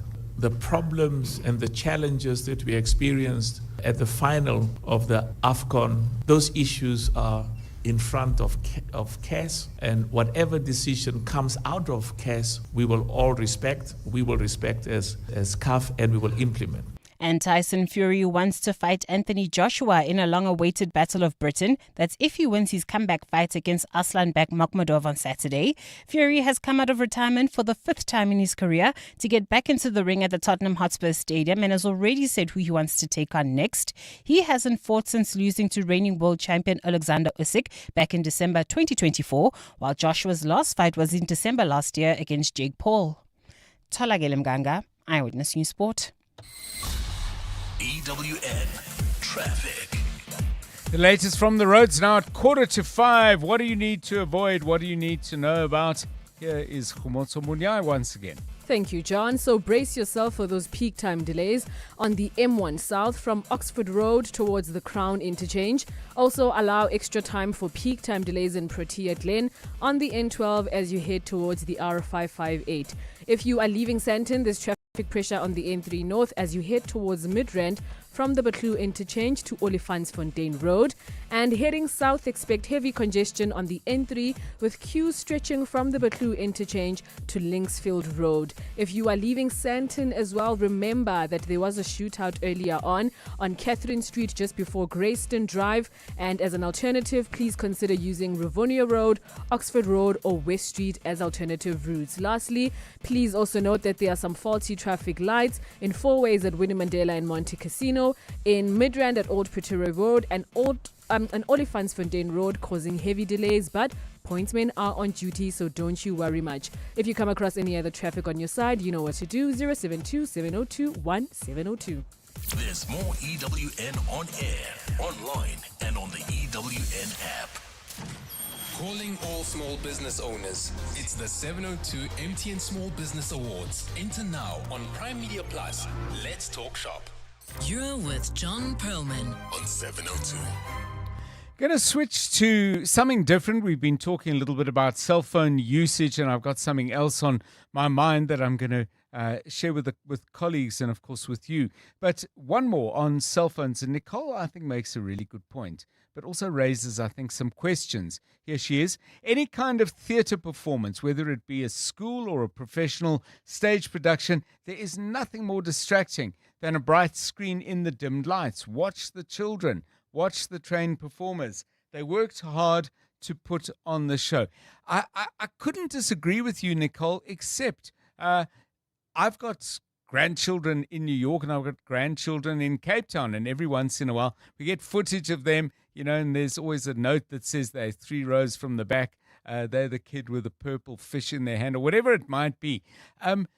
People collect that stuff often for sharing in a world in which people live all over the place. It might be in different parts of South Africa. So where's the balance? I think I don't disagree with you at all, but it does leave me with a problem to solve and a thought that is somehow unfinished. But thank you, Nicole. It's a great example. 12 minutes now to 5. John is on X. At John Perlman. So sometimes we film things when we go out, but what if you actually don't want to go out at all? You get invited to do things and you simply don't want to go. What is your go-to excuse? Has it worked for you up to now, or is it starting to wear thin? Do people still believe you? or are you going to have to come up with something a little bit fresh, which could include just being honest and say, you know what, I don't really enjoy doing that thing. Tolakele, I don't know, this could be problematic, but you've always been very candid. What's your go-to excuse? And obviously, as you tell us, you may be in the market for a new one. It's not really an excuse for me. Like on the day of when I'm like, hey, are we still on? That's your first signal that, maybe this one is not in the mood. Yes. But if you say to me, we're still on, it's fine. I take a deep breath. I'm like, you can do this. You can be sociable. And then like the funny things when you get home, you're like, my reason to live. And then like inner me is like 5 hours ago, you didn't even want to do this. So I've allowed myself to enjoy the experience, even if me personally, I'm not in the mood. You'll find that the person that I'm meeting or the people that I'm with have been looking forward to that thing the whole day. Yes. So I don't allow myself to kind of get in my head with the excuses and just cancel plans last minute. When I've been at my best and most successful in this particular arena, it's not been so much that I don't want to go, but I am quite particular. Like somebody says, I want to see, I'd love to see you, and we're all going to do this thing. And I have from particularly earlier in my life said to people, you know what, I don't want to see you in a big group. I don't get to speak to you. We don't have proper time together. So can I miss out on that, but can I book you for next week, dinner for two or whatever it might be, or let's go for a long walk or whatever. Excuses. Khumotso, are you willing to reveal this? I don't know if there's some people who you would prefer we're not going to hear, but go on, tell us. We'll help you come up with fresh ones. Please, I think I might need them. This is funny because a couple of weeks ago, my friends actually had a whole meeting for me because I'm the type a meeting, and they called me out on dropping them last minute. And they had said the excuse about work, which I always use. And I think it's smart because my schedule is not consistent. So you never really know when I'm working, when I'm not working. And they said to me, that excuse is really old. And now you're starting to come off as a liar. So your friends. I know. Can you imagine? So then I thought, okay, maybe they may use the car as an excuse. And they and I don't know, if they'll believe it this time. But you know what I think I'll do now?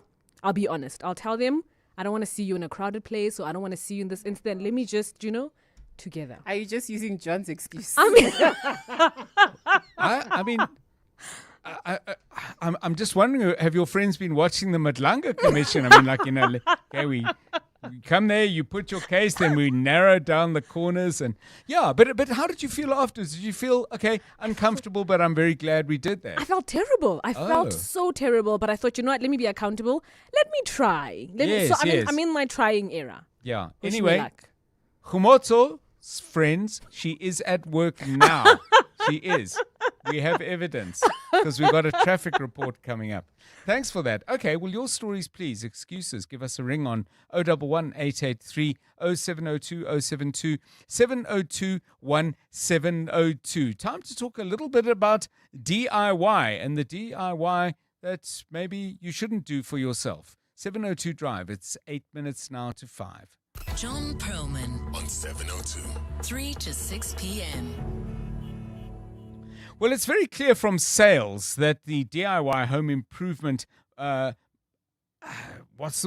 people's passion for that is growing all the time. The retail market was valued at over 10 billion rand in 2024. It's forecast to grow and grow and grow over the next 7 or 8 years. Lots of South Africans, for economic reasons, I'm sure. There was, of course, that boom in DIY during COVID for obvious reasons. And then there are people who start out saying, I'm going to do this myself because it's going to be cheaper, end up finding that they really enjoy it.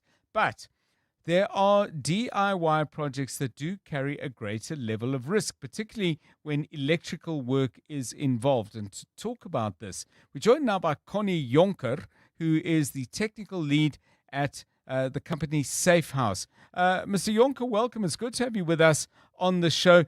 You're pointing out quite clearly that, air bubbles in wallpaper or a crooked picture or a slightly squiff bookshelf is one thing, but a mistake when you're doing electricals is a matter of safety and possibly has insurance implications as well. What's your advice to people? Because I'm sure you're not saying to people don't do any electricals, but what are the guidelines? What are the key don'ts? Hello, John. Yeah, thanks for having me on. I represent Safe House. It's an association of a lot of electrical goods suppliers, Right. retailers, wholesalers, manufacturers. Okay. Now, doing a DIY job obviously is very rewarding, but there are compulsory safety specifications for virtually all electrical goods that you use in your house. Mhm. So if you buy substandard products, there is always some safety risk to that. It could either be burning or fire or electric shock. But all these products have to comply with compulsory specifications. And Safe House has found that a large proportion of products on the market are non-compliant and pose some safety risk. So when you buy cheap, you could run into problems as far as safety risk, but also claims for insurance if things go wrong. In terms of the installation, I'll come back to the nature of the goods and why they're so prominent in the market at the moment, in a moment. But I want to get a sense from you. I mean, when somebody is selling me an electrical part, things I'm buying clearly because I'm going to embark on some DIY, does the hardware store or whoever it is have some kind of obligation just to kind of check out whether I'm an absolutely rank amateur and at some point say, are you going to be doing this yourself because you need to bear X, Y, and Z in mind? Well, first of all, John, the retailer is not allowed to sell you a non-compliant product. Okay. But in most cases, or many cases, the retailer does not even know. So he relies on the manufacturer or the original supplier, importer, to have a letter of authority to sell that product. And the NRCS, the national regulator for compulsory specification, has to approve all those products and issue letter of authority. So if you can't get a letter of authority for the product, then it is non-compliant in terms of the NRCS Compulsory Safety Acts. What about the people who start off with a plug and then start off with fixing a couple of fittings around the lighting in their house and are growing in confidence? What's the point at which they should be saying to themselves, okay, I can do these things, but I can't do that? John, it's very difficult to distinguish between compliant and non-compliant products. Often the price in itself could be a warning to the public out there. When the price is much cheaper than the competitors of selling branded products, well-known brands, then you should always be careful. So it's a matter of selecting the correct product. And if anything goes wrong, take it back to the supplier because he is committed to sell you only compliant products. And that's the only advice that we can really give you. If it's too cheap, it's too good to be true. Thank you very much. Connie Jonker is technical lead at Safe House, joining us on our weekly feature, Your House, Your Home. By the way, that feature covers all sorts of aspects that are relevant to the place where you live. Sometimes we go legal and look at rental issues or things you need to look at in the sales or purchase of houses, but we also look at decorating, and of course DIY comes up as well. So if you've got some suggestions, things you'd like us to cover, please get in touch on 011 883 0702 or 072 702 1702. Clement Maniatella. Weekday mornings, 9 to 12. 9 to 12. What kind of leadership do you think is needed for this era of the Democratic Alliance that will decide what the future of this organization will be? Well, speaking from some long-time inside experience, leading a political party is rather like riding a bicycle uphill. Stop pedaling and you fall off. So whoever the leader is, even in very different circumstances in 2026, you've got to keep pedaling uphill. Tony Leon, former leader of the Democratic Alliance. Alliance? Which leadership is going to be able to take the party to that next level? In terms of how the succession is going, particularly if you look at who is the front runner, which is Jordan Hill-Lewis, he will become the next leader of the DA. He is seen as, in some of the DA circles, even called Mama's boy. Lukhona Mnguni, a political analyst. Clements Manyatela. 9 to 12 on 702. The future of business starts with a bold conversation. As a WeWork member, you get a front row seat. Introducing the WeWork Future of Work series, globally progressive high-energy talk sessions happening every month inside WeWork Sandton and Rosebank. From adaptive leadership to AI workflows, connect with disruptive speakers and thinkers shaping business today. Become a WeWork member and register for the next WeWork Future of Work series. Details at wework.co.za. WeWork, made for work, built for business. You can become a victim of a legal problem: wrongful arrest, assault, uncontested divorce, rental disputes, maintenance matters, or labor problems. It can happen to you. Clientele Legal provides tough professional lawyers for an affordable monthly premium. Our legal team is standing by to assist you 24 hours a day. Join today.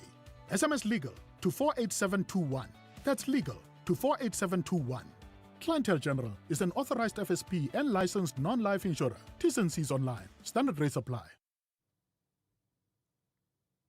On Sunday, 12th April, Jozi Majosi's Main Street Sundays is taking over Marshalltown and flipping the script on how Jozi moves. One whole street in the heart of the city, closed to cars, just people, vibes, and that Main Street magic. There's music, food, a local is Lekker Makers Market, and free activities all day long. 702 Soulful Sunday with Kenny Maestri and Pushaza Sibia will also be there, broadcasting live from the inaugural Main Street Sundays from 10 a.m. to 5 p.m. Go to jozimyjozi.com right now for all the details and to grab your free tickets. And let's show the city what happens when the streets belong to the people. Jozi Majozi, Babize Bonke. From the townships to the suburbs and everywhere in between, it's the 702 MTN Small Business Awards. Enter now on Prime Media Plus. Let's talk shop. This is EWN. Police probe a deadly shooting in Omonde, and government wants to take whistleblower protection more seriously.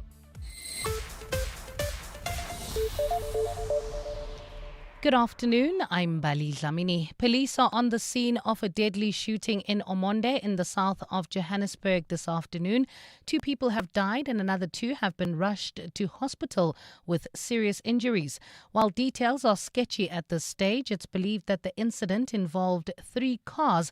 Gauteng Police spokesperson Dimakatso Nebuhulwi says one of the cars was believed to be carrying cash, but when officers arrived on the scene, they did not find the money. It was a private vehicle that was being escorted. So it seems like the said vehicle is the vehicle of the suspect. But at the moment, we cannot for sure say that it was the suspect's vehicle. But like I said, we have our investigators on the ground. They are still trying to patch the information and try to see what we can work with. A new draft bill on the protection of whistleblowers has suggested that ministers may face criminal prosecution and jail time for failing to act when alerted of corruption in their departments. Justice Minister Mamoloko Kubai released the proposed disclosure bill today in response to concerns that current legislation does not adequately protect whistleblowers. The bill, which is out for public comment, proposes criminal sanctions for anybody who discloses the identity of a whistleblower intentionally. Modise reports. The deliberate release of a whistleblower's name is just one of the offences that could result in criminal prosecution or imprisonment. But there's also failure to act when a disclosure is made to an authority, an employer, or even a minister. Justice Minister Mamoloko Kubai. If a whistleblower comes to me as a minister and say there's corruption in your department and I do nothing about it, the state loses money and it's found that I knew and I did nothing. Therefore, I can be sanctioned taken through court as a criminal offense. The Act also suggests criminal prosecution for anyone who retaliates or victimizes whistleblowers. Kubai says alleged contraventions will be taken before an appointed retired judge who will adjudicate each complaint. Eyewitness News, Pretoria. Director of Tshwane's Asset Protection Security Unit, Chukudu Malaji, has been grilled over his ignorance about an irregular security tender. In 2022, the municipality was ordered by the courts to award a tender to 22 security companies for the guarding of its critical infrastructure.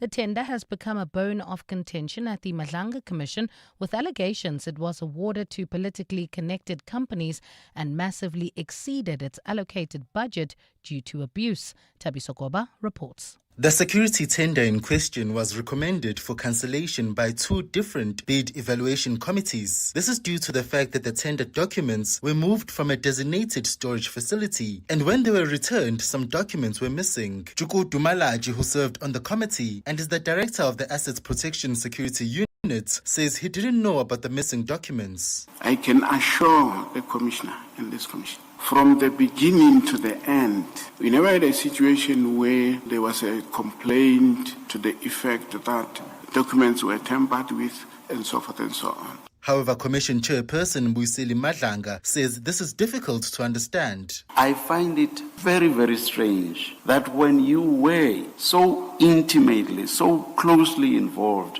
with this process right from the start, when there's litigation, of which you say in response to Commissioner Baloyi, you were aware. You do not know what that litigation related to. The security tender is still in place at the Tshwane municipality. However, the city is in the process of looking for new service providers. Tabiso Koba, Eyewitness News. A neuroscientist working with civil society organisation Dignity SA says South Africa's healthcare system is adequate to provide medically assisted deaths. Dignity SA today lodged a court application to challenge current legislation which deems medically assisted deaths illegal. The case seeks to argue current legislation violates a person's right to human dignity, equality and bodily autonomy. Carlo Peterson has more.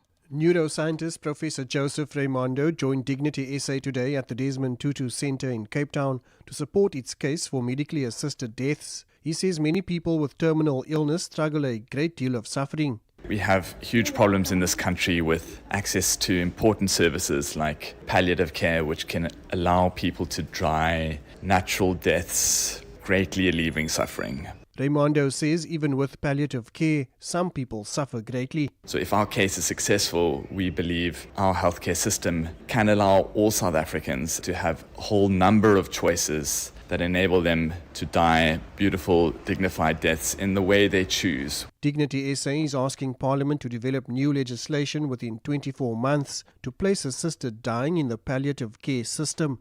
Carlo Peterson, Eyewitness News.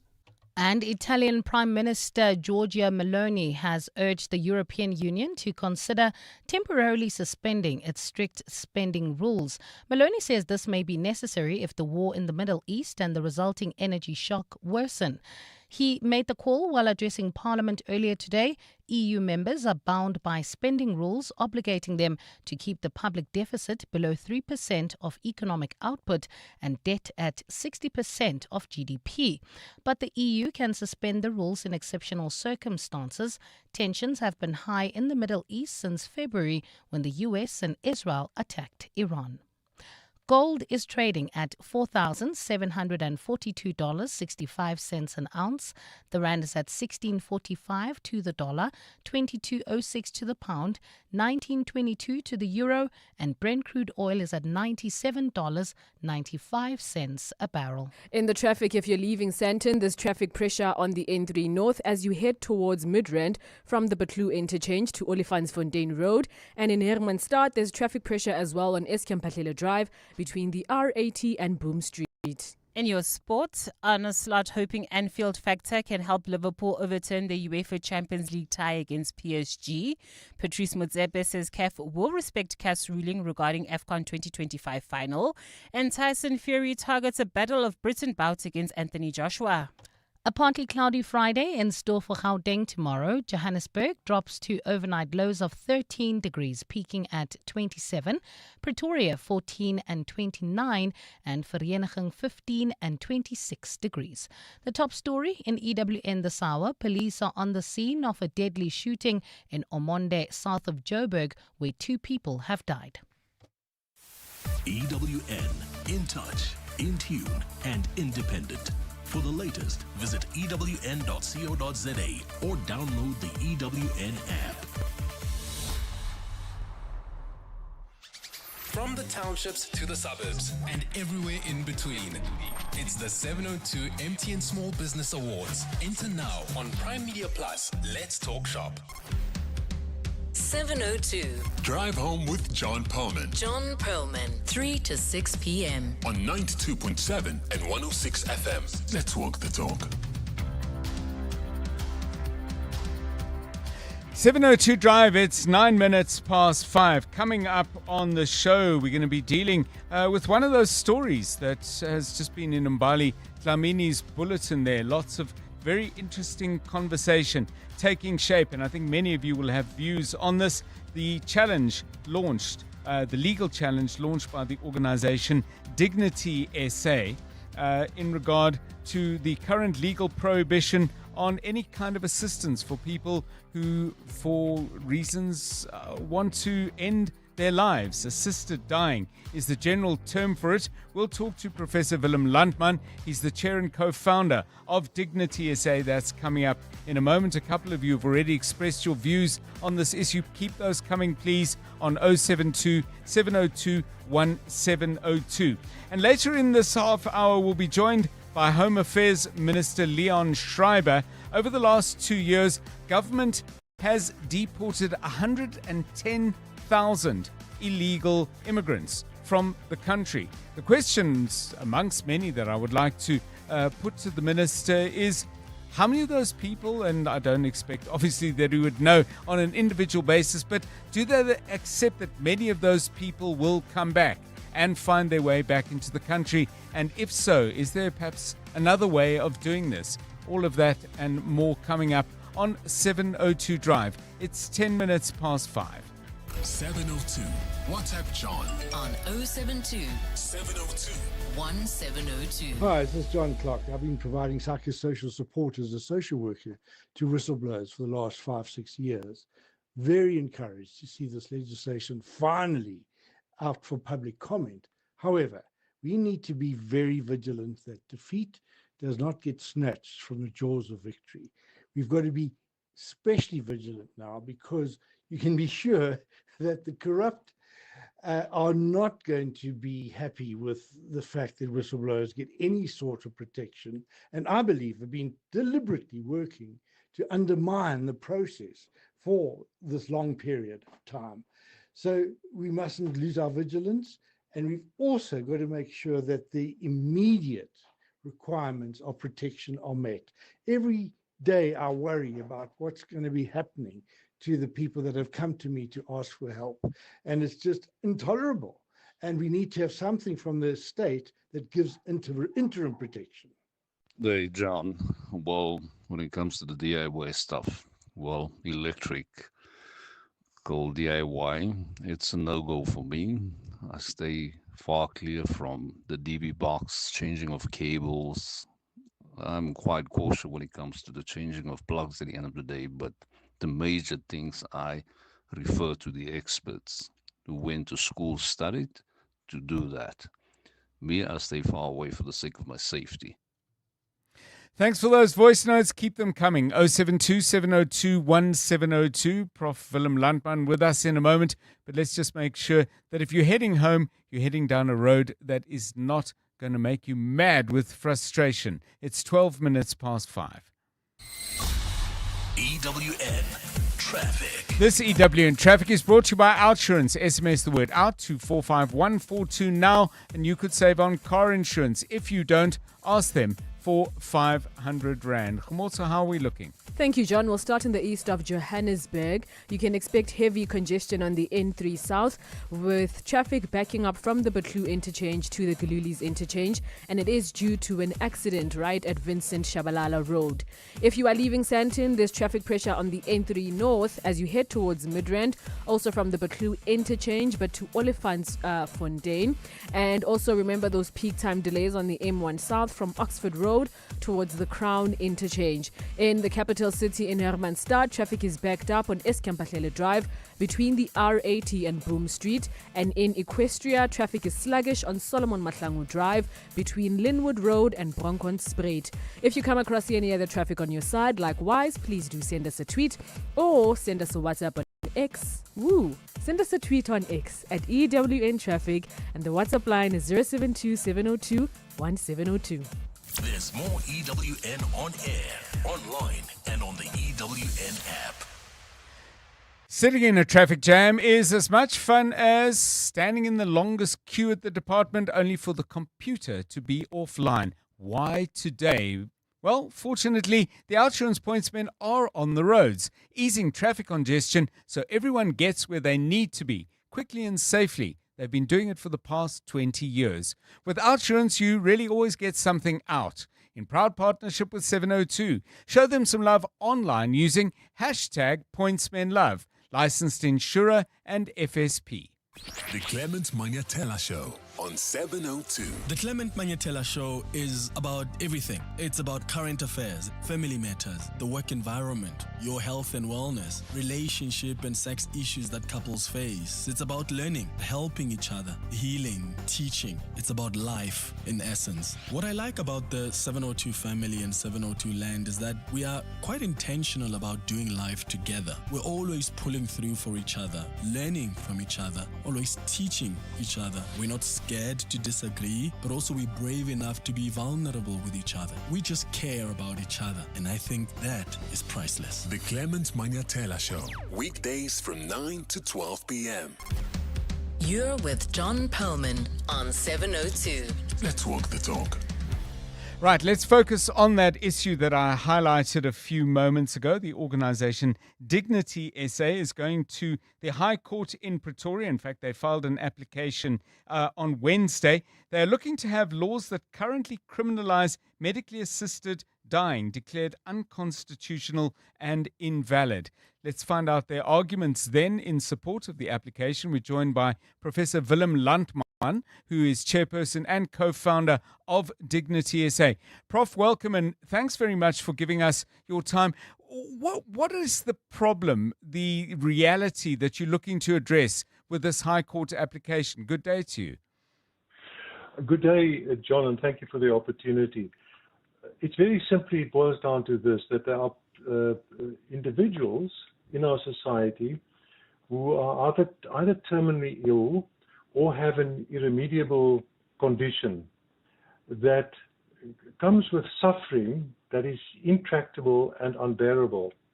And none of the options available to them, none of the medical options available to them can really satisfy their needs. In other words, what has happened is that the equation that life is good and death is bad has been inverted. For them, life is no longer good and it's irreversibly so. And death is the only option, is the only solution, is the only way out. Palliative care no longer helps. If they refuse life-sustaining treatment, they linger on, they continue to live. Pain management is insufficient, does not work. Stopping eating and drinking is also not an option, is a cruel option. So we believe that there are people who die in dire circumstances, and that the law's blanket prohibition of medical assistance in dying is unconstitutional. One of the concerns, because we've had this conversation before, it came up in 2015, it got to the High Court, went to the Supreme Court of Appeal. So the discussion is out there. And one of the issues raised by your opponents is that often people in that situation may not have either the mental clarity or the physical strength to reach a decision. And there are concerns that, for example, family members or people with ill intent might manipulate a decision like that. What's your answer to that concern? Because I think it's there. Yeah, no, there are a number of issues. The first is that in any jurisdiction where medical assistance in dying is legal, there are, first of all, eligibility criteria. You have to qualify to to receive medical assistance in dying. And there are issues of mental capacity, of freedom of action, etc., and having the condition and suffering, etc. So there are eligibility criteria. And then there are safeguards put in place to make sure that there is no abuse of the system. So all of this would have to be covered by legislation.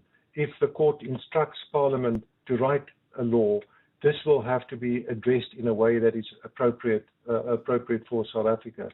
On the question of abuse, you would appreciate that we submitted supporting material of almost 1,000 pages to the court, and we solicited the opinions of experts in several jurisdictions on 4 different continents where they have implemented this, and we asked them about their experiences and the reports that they issue. What about abuse? Is it true? Because it's a factual question. Do people abuse it because they want to inherit money or for whatever reason? And there is no systematic evidence of that. And Prof, just a final question, and let's bring in now the fact that you are raising this as being unconstitutional. One of our listeners said in the Bill of Rights is the right to life. I get that there are other sections that look at security and control over one's body, dignity, equality, and so on. Yes. These rights are not, as I understand it, hierarchical. They get contested in the process of the law and the courts. But does this could somebody use the right to life as some sort of trump card, or is ultimately the right to life something that you as an individual also get to exercise? That's an excellent question, because we actually list the right to life as one of the rights that we believe support the right to medical assistance with dying. The right at issue is not a biological right or a right to biological life. It is a right to have a life that's typically human. And this has been confirmed by the Constitutional Court, where Judge Kate O'Regan made the point that the right to life is entangled with, is the flip side of the right to dignity. And it's only life, physical life, that comes up to a certain standard that is a life of dignity.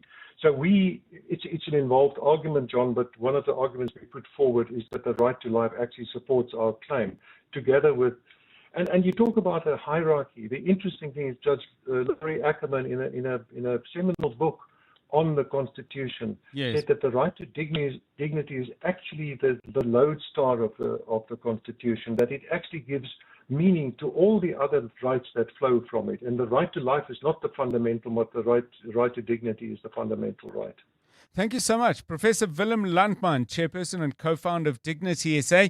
Papers filed in the Pretoria High Court yesterday. The debate, well, I was going to say has begun. The debate has always been there, but this gives us a framework for a really important and I think profound conversations. Get it going yourself on 072 702 1702.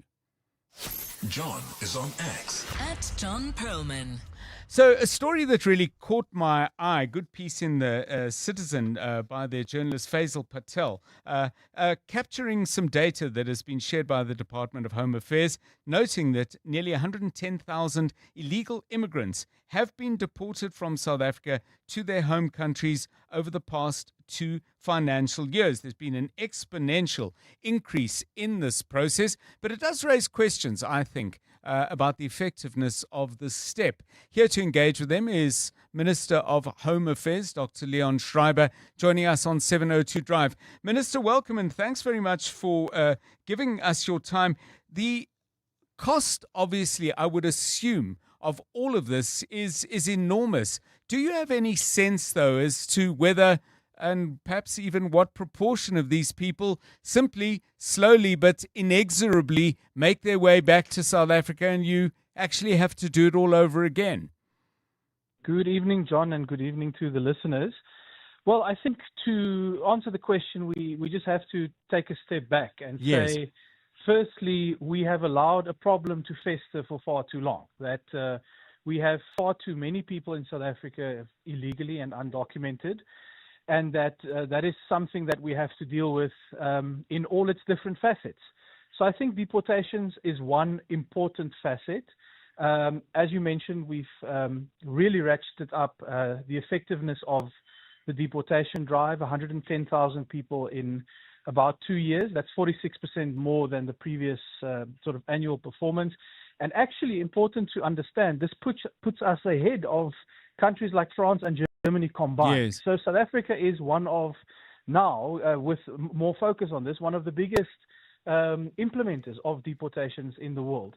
So obviously it is a symptom of a broader problem. When it comes to costs, I don't have the exact figure, but the last time I checked, I think it was just under 2,000 Rand on average per deportation.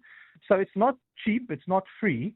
But we also have to ask the question, what would be the cost of not taking action where we are able to do so? Because, you know, we see the cost of people accessing services, of people, you know, competing in the labor market, etc. And that too, I think if you were to quantify it, definitely is going to end up being more than 2,000 Rand per person. So, Minister, I mean, the framing is it that they have been deported to their home countries. What does that actually involve? I mean, obviously with Lesotho, Zimbabwe, countries contiguous with our own where we share a common land border, that's easy to picture. When you start talking Malawi, Zambia, Democratic Republic of Congo, Kenya, the logistics and presumably the costs must increase substantially. When we deport people, do we literally take them to where they live? Yes, I think you're touching on an important point that we've been trying to focus on more, which is to properly communicate some of this work that's going on. And I think what you're saying actually tells me that we should do some communication on how the process works from Lindela, for example. So in many cases, someone who is arrested for being in South Africa illegally will first go to Lindela. It's a big repatriation center. They would get confirmed through the magistrate's court. They might spend the night or two at Lindela. And then we actually have buses that the Department of Home Affairs purchased last year, so that we have our own infrastructure. We don't have to rent it.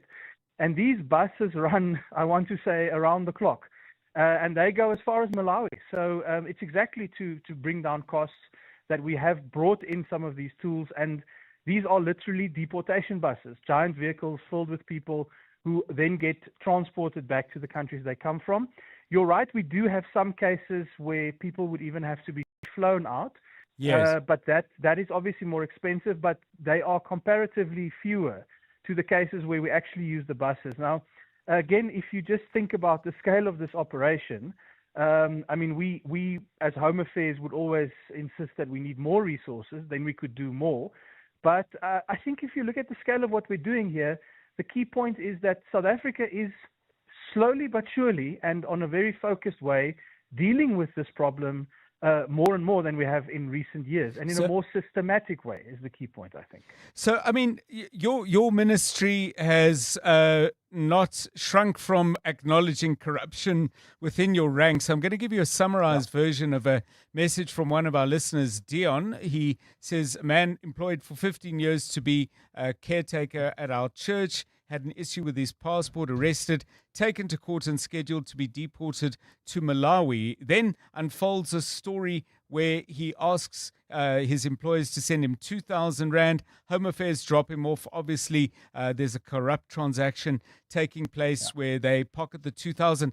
This, though, is... I think the punchline that I wanted your view on, he says they then apparently pick up other travelers and charge them and use them as body receipts to show that they actually took a full busload away. I mean, have you, first of all, does this come as any kind of news to you? But secondly, do you monitor, given that we know there is corruption in your department and every other, that in fact, beyond a certain point, a full bus may leave, and then this kind of thing may well be going on? I'm not suggesting that reduces 110,000 to zero or anything like it, but are you perhaps concerned there's padding of the numbers and fleecing of people in the process?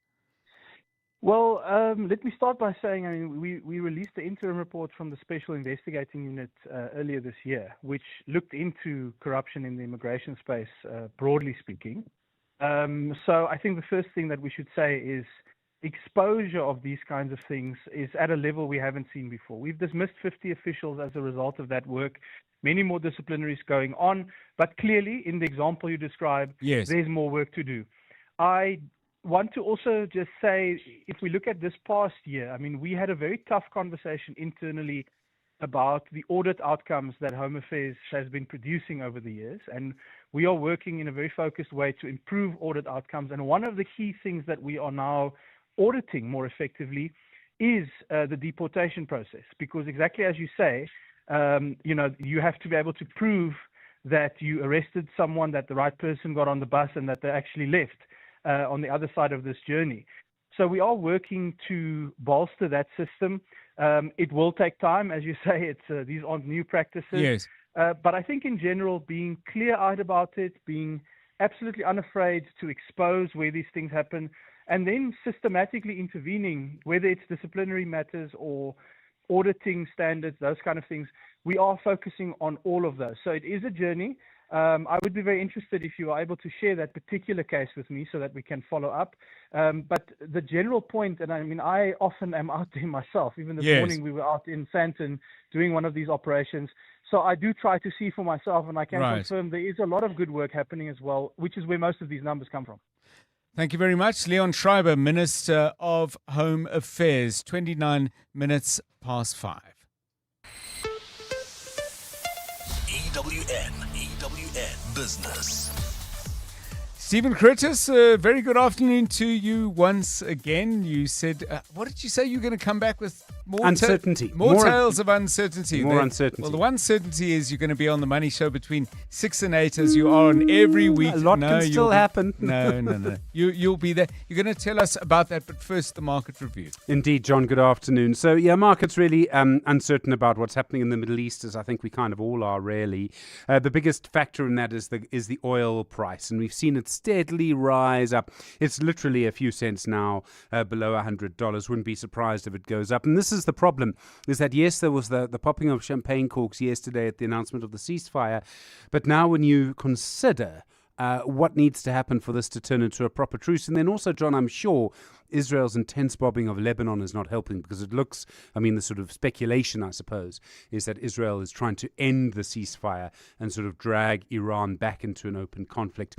The oil share down 1.1%, 118,205 points. Financials down 1.93%. Industrials down 1.2%, and resources down 0.27% on the day. So basically, some of yesterday's trades coming back a little bit. In the property sector, we see a TAC down 3.73%. We see one or two of the other property companies coming back as well. Then in the financial sector, so 91 is down 3%. And then we see, First Rand, they're actually down a bit more. They're down 3.5%, although I think part of it is the market just digesting what's happened in the UK. Haven't really had a moment to digest their decision to leave the UK market. Boxers down 3%, and Pepkor and Woolies both down by around the same. So a retail sector down a little bit. Alpha Min, they're up 5%. They're a tin miner. They're announced today that they'd had their highest ever quarterly EBITDA, was up 46%. They're able to sell 5,016 tons of tin, which is a lot more than I've ever done. They also say the average tin price was 30% higher, which obviously helped.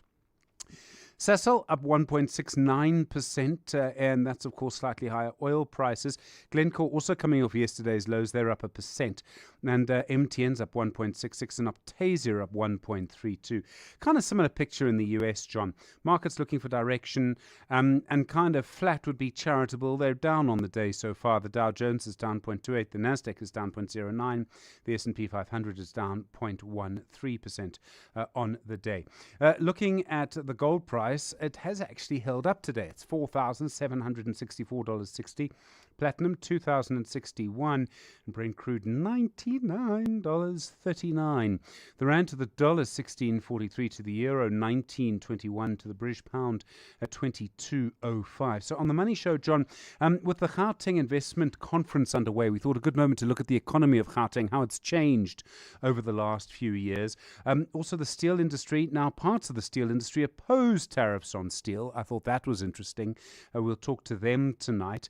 Alexander Forbes has been looking at the pipeline of talent you need to keep the assets management industry going. It's really about maths. It's about pure maths in a way. It's also about issues around diversity. We'll talk about that tonight. And then investment school, timing the market versus time in the market. It's a fascinating conversation. We'll talk about that. Stephen Grootes, EWN Business. Thanks very much, Stephen, with the Money Show between 6 and 8. 27 minutes now to 6 o'clock. The latest eyewitness news. And Mbali Dlamini once again. Thanks, John. Good afternoon. EFF leader Julius Malema has announced plans to recall the party's MMC for public safety in Johannesburg, Mgcini Tswaku, from serving in council. Tswaku will be redeployed to the Gauteng legislature, which Malema says will give him more room to focus on election preparations. With Tswaku being the EFF's head of elections, Malema says remaining in MMC could affect his campaign work ahead of the local government elections. Malema has told journalists that Tswaku's MMC position will be given to the party's provincial secretary, Moshe Koma. Because he's a head of elections, we can't confine him to a municipality. As a head of elections, he can't be head of elections being in a local municipality. He has to be all over South Africa. Those are the EFF decisions which will be communicated to the ANC. Deputy President Paul Mashatile has given investors the assurance that South Africa is a safe and attractive investment destination. Mashatile was addressing dignitaries at the Gauteng Investment Conference at the Sandton Convention Centre earlier today. The conference comes just a week after the 6th South Africa Investment Conference, where the country secured investment commitments worth close to 900 billion rand. Mashatile says investing in South Africa is not a risky venture, but one that promises strong, sustainable returns. Investment here is not a risky endeavor. It is a collaborative one where each rand invested multiply opportunity, strengthen communities, and build secure futures. And the DA's Siviwe Gwagube says being in the government of national unity has given her a new perspective on how the party should approach the future. Gwagube, who is the Minister of Basic Education, will be hoping to take up a position in the party's leadership structure after this weekend's Federal Congress. She says a leadership shift could help to bring fresh ideas and new perspectives to grow the party. Lindsay Dentlinger takes a look. Siviwe Gwagube believes that coalitions are the future of South African politics. During her tenure as the party's chief whip, she introduced private members' bills in Parliament to give more structure and legality to coalitions. Growing the party to the country's largest ahead of the 2029 national elections, Gwagube believes has to become the party's top focus. Yes, compromise will always have to be there in coalition country. However, you need to have the heft, you need to have the numbers within that government to be able to steer the country in the direction that you wish it to go. Gwagube says the party needs to prepare for a time where the country may have a president that does not come from the ANC or a GNU of a different configuration than at present. We need to make sure that we have the largest share of the pie so that the reforms that we want to implement in South Africa are not lost. Gwagube is hoping to work towards this aim as one of the party's 3 deputy federal chairpersons. Lindsay Dentlinger, Eyewitness News. A partly cloudy Friday in store for Gauteng tomorrow. Lows of between 13 and 15 degrees and highs of between 26 and 29. In the traffic, if you're leaving Sandton, traffic remains heavily backed up on the N3 South from the Batlu interchange to the Gululis interchange. And brace yourself for those peak time delays on the M1 South, building up from Oxford Road towards the Crown interchange. The top story in EWN, EFF leader Julius Malema has announced plans to recall the party's MMC for public safety in Joburg, Mgcini Tswaku, from serving in council. The Money Show with Stephen Grootes on 702. My show is about your money, and it's about how people have made their money. But it's also about what happened to your money today, what happened on the JSE, what's happening overseas. All of these things, all about the way in which people make their money, spend their money, use their money, and in so many ways, use their money to make more money for them. What I absolutely love about this 702 family and 702 land is the huge warmth of people, the generosity that they show. But I also absolutely love the hustle. Anyone in business is actually trying to improve the economy. They're trying to have an impact on all of us. And there's a go-getting attitude to 702 land that you don't see in so many other places. That's what I really love about 702 land. That getting together and doing something new and in the process making money. The Money Show with Stephen Grootes. Weekdays from 6 to 8 p.m. This April, the Lyft Golden Ticket Hunt is back, and you have a shot at finding 150,000 Rand in flights across Cape Town, Durban, Joburg, and Pretoria.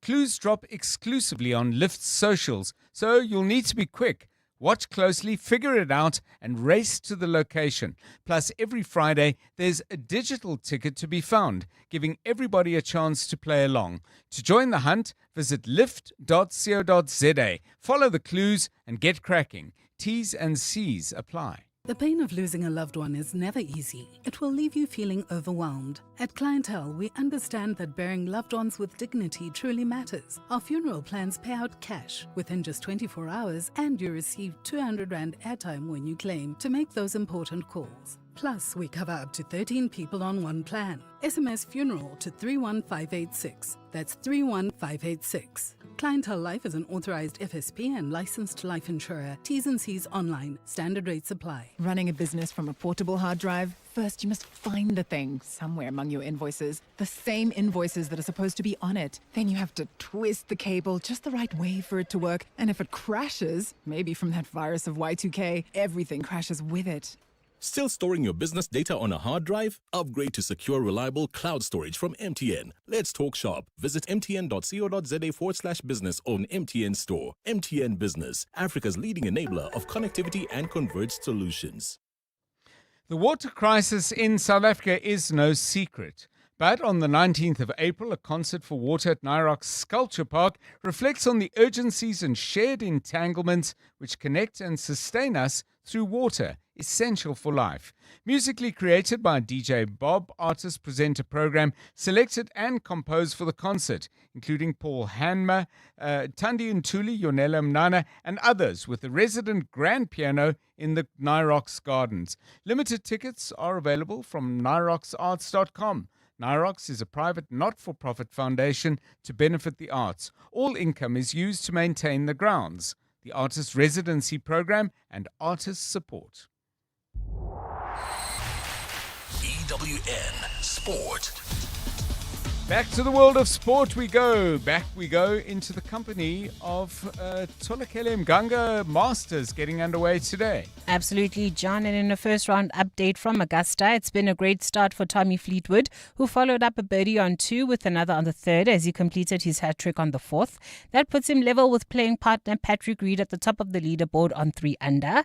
Charles Schwartzel is the highest placed South African, tied 23rd on 1 over.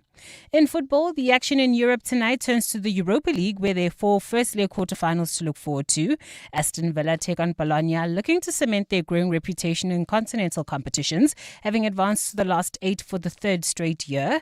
Despite them being tagged as favourites, Unai Emery is not underestimating the Italian side. To win in Europe is very, very difficult. Firstly, is respect this competition, because if you are not respecting the competition, you are thinking or not focusing 100% or not playing, getting your best, you are close to be out. I have a lot of experiences with these situations. And Bologna is a winner. It's a team, the last years, before even with Vincenzo Italiano, with Thiago Motta, they were performing fantastic and they were playing fantastic. Chris Wood will end his 6-month injury layoff tonight when he returns for Nottingham Forest in their clash against Porto. This competition has provided a reprieve for Victor Pereira's side, who are fighting to reach a European semi-final for the first time in 42 years, while also battling for Premier League survival. It's very important, the Europa League, of course, and it's very important to keep the club in the league. I need to find the balance between the 2 competitions. This is the only way to compete tomorrow after 3 days against Aston Villa. The players, they have to feel that they are important. They have to feel that they have the qualities, they have the conditions to compete and to help the club in this moment. Brazil's Laura Cardoso has become the first player to take 9 wickets in a T20 international after recording figures of 9 for 4 against Lesotho. The seamer achieved the feat in 3 overs as Lesotho were bowled out for just 13 in 6.2 overs. That's in their quest to chase down the victory target of 203. Cardoso bettered the previous record held by Bhutan Sanai Heshe, who took 8 wickets for 7 runs against Myanmar in a men's T20 in 2025. And in badminton, a shortage of duck and goose feathers has resulted in the World Federation trialling synthetic shuttlecocks at lower grade tournaments with a view to potentially using them at elite level. Skyrocketing raw material costs in China caused prices to more than double last year, with the BWF saying the shortage is not yet at crisis levels. The sport will use the synthetic racket at selected events, including junior international tournaments. Tolagile Mganga, Eyewitness News Sport. EWN Traffic. At 17 minutes to 6, this EWN Traffic is brought to you by Outsurance. SMS out to 45142 now, and you could save on car insurance. If you don't, ask them for 500 Rand. Khobotso Munyai is ready to give you the very latest from the roads. Yes, thank you, John. We'll start in the west of Johannesburg. If you're in Weltevreden Park, traffic is congested on Hendrik Potgieter Road. This is between Ondekkers and Christian de Wet, so give yourself some travel time as you head into that stretch. If you're heading towards Bedford View, traffic remains heavily backed up on the N3 South from the Batlu interchange to the Galulis interchange. Coming in and out of Sandton, there's still some heavy delays due to an earlier incident on Catherine Street before Greyston Drive. As an alternative, you may try Rivonia Road or West Street. And lastly, in Edenvale, there's slow-moving traffic on the R24 heading towards the Galulis interchange. If you come across any other traffic on your side, please do send us a tweet on X at EWN Traffic. There's more EWN on air, online, and on the EWN app. Things people stress about in traffic. Number 48. Did I upload the updated version of the presentation? Oh, the anxiety.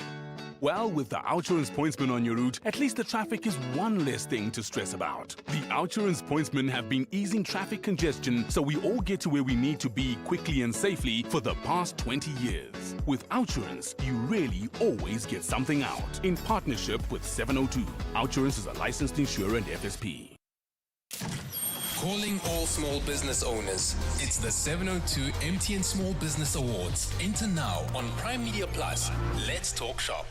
You're with John Perlman on 702.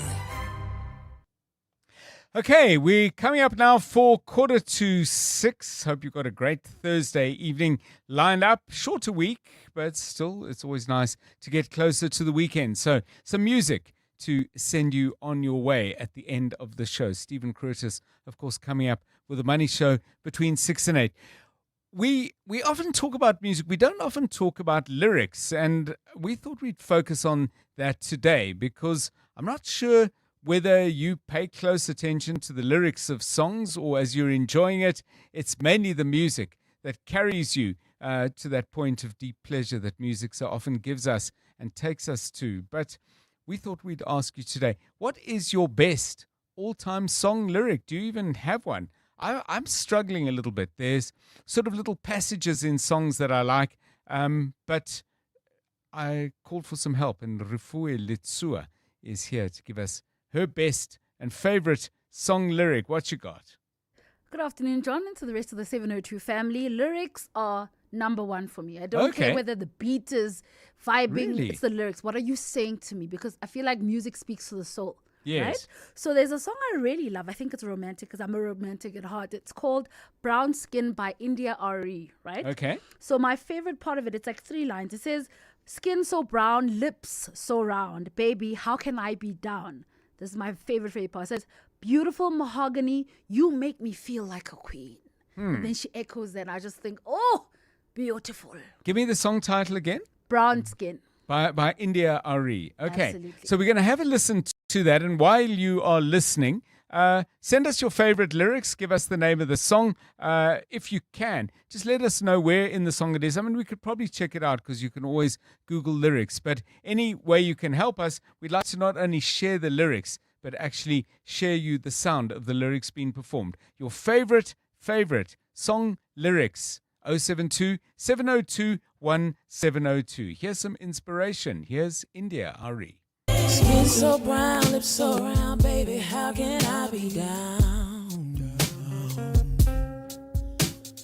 Beautiful mahogany, you make me feel like a queen. You make me feel like a queen. Tell me what's that thing you do that makes me wanna get next to you, yeah.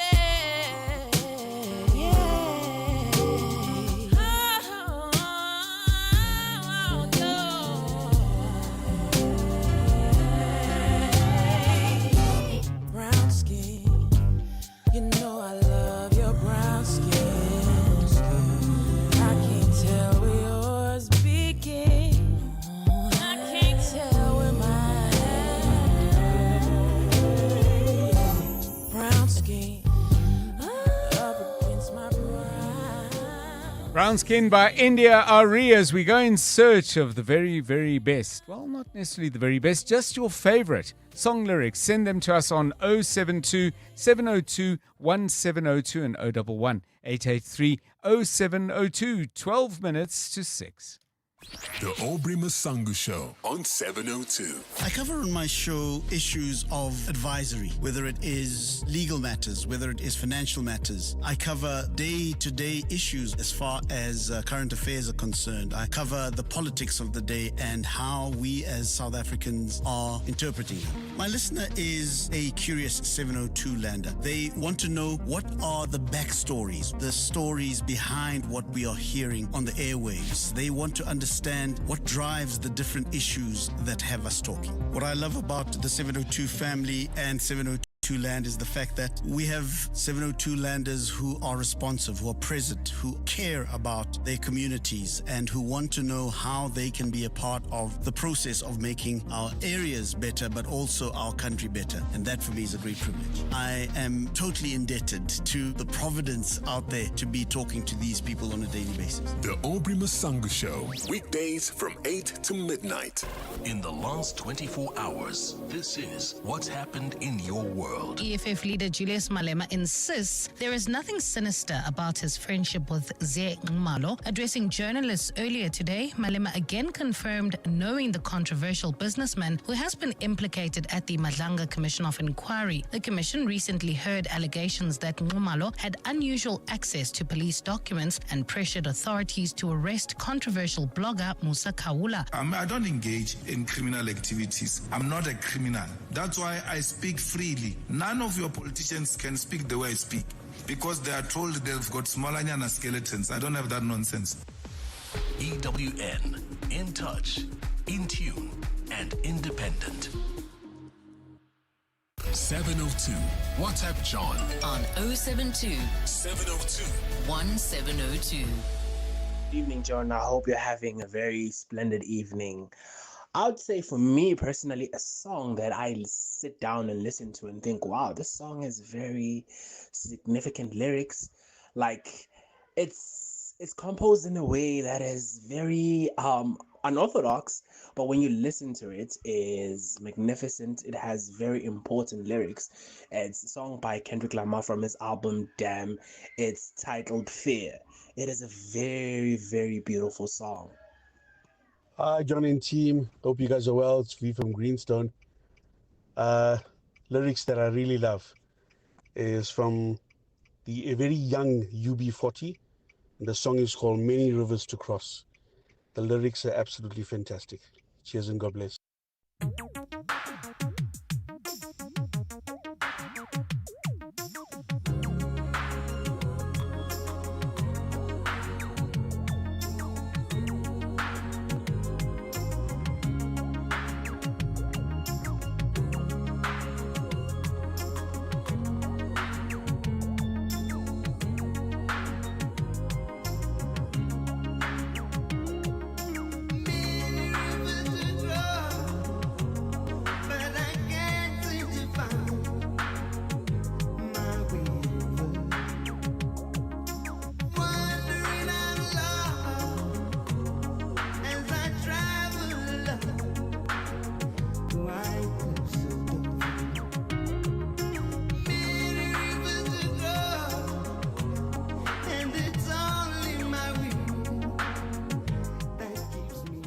Many rivers to cross. That's the UB40 version. Of course, many of you will know the original 1969 by the great Jimmy Cliff. Songs with lyrics that are just absolutely special for you. Let's hear a few more of your voice notes. Hi, John. Good afternoon, Joseph from Breds. Good afternoon, and 702 listeners. John, I like this song, man, by Peter Gabriel.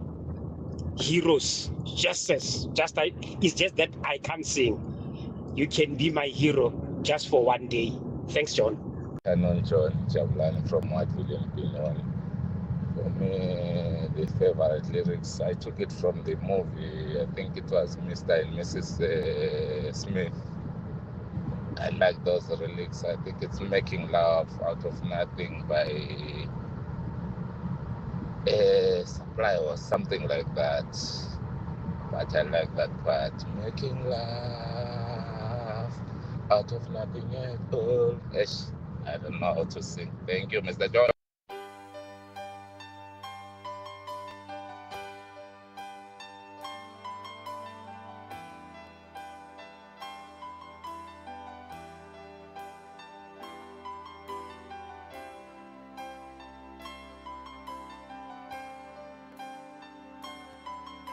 I know just how to whisper, and I know just how to cry.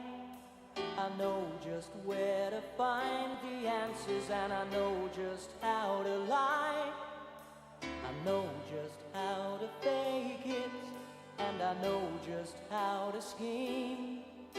I know just when to face the truth, and then I know just when to dream. Sound of Air Supply, Making Love Out of Nothing at All. You know, I've got so many lyrics in my head, I couldn't sort them out. So I went onto a site, BuzzFeed, and looked for great lyrics. And what struck me about the one that they have at number 3, they're not ranked, by the way, in order, any particular order. They've just put them down. It's not a rating, just a listing. But sometimes you get lyrics that are really, really clever, not necessarily talking about anything particularly profound or sending a message. Try this one from the Rolling Stones. Beautifully written.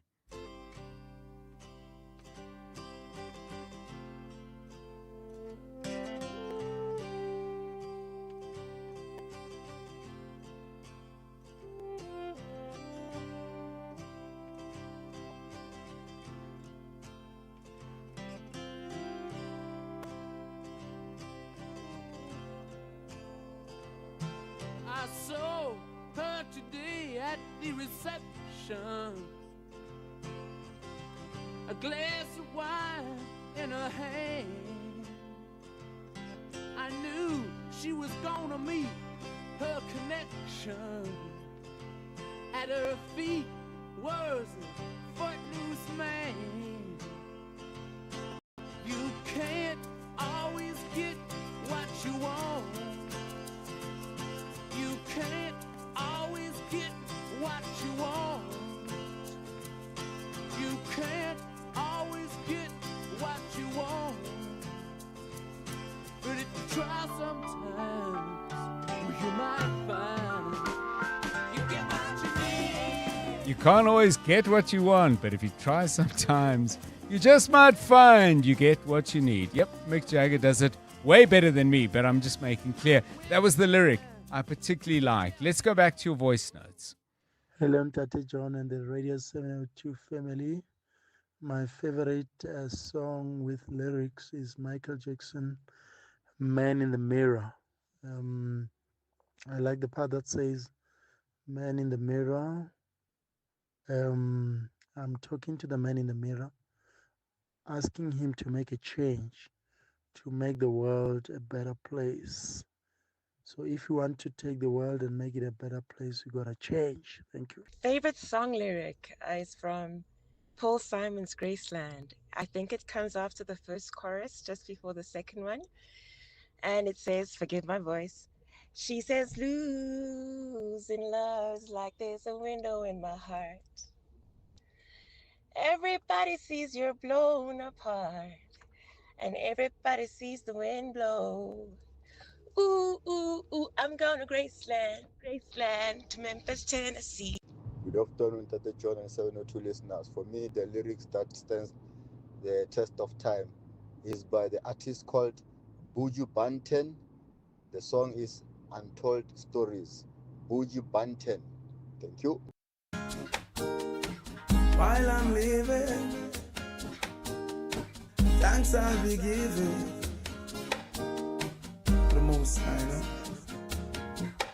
I'm a living while I'm living, to the Father I will pray. Only Him know how we get through every day. Only I in the price, I'm a leg we have to pay. While our leaders play, all I see, people are rip and a rob, all are grime. Thief never love is a thief with long bag. No love for the people who are suffering bad. Another toll to the poor, may God help the soul. What is to stop the youth from get out of control? Full of my education, yet no own a payroll. The clothes from me back have countless eyes. Thanks for that. So Sarah comes up with two that many of you will know. First one, Imagine by John Lennon, and then Something Inside So Strong by Labi Sifri. 7:02, we're coming to the end of the show. Lots and lots of good lyrics and songs that people are sharing with us. Heroes was by David Bowie, says Peter, not Peter Gabriel. Dorel, The Bridge of Lincoln Park, waiting for the end to come, says we pick it up at the 2:40 mark. We're not going to have time, unfortunately, to play all of your different selections. This one from Perry, who says, my favorite lyrics from Juicy by Notorious Big. We used to fuss when the landlord dissed us. No heat, wonder why Christmas missed us. Birthdays was the worst days. Now we sip champagne when we are thirsty. Let's have one more. John and team, good afternoon. David in Boxburg here. Song for me is Quincy Jones' 1976 release. What good is a song if it can't inspire? I think the lyrics to that song is so beautiful.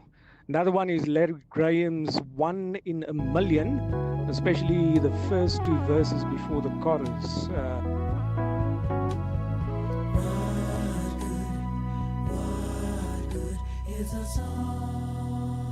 So many songs, so many great lyrics out there, but unfortunately so little time. We're coming to the end of 702 Drive. Thanks for your company on this Thursday in April. The Money Show on 702 is next. Good night. And now, The Money Show with Stephen Grootes, live on 92.7 and 106 FM. Streaming on the Prime Media Plus app and DSTV channel 856.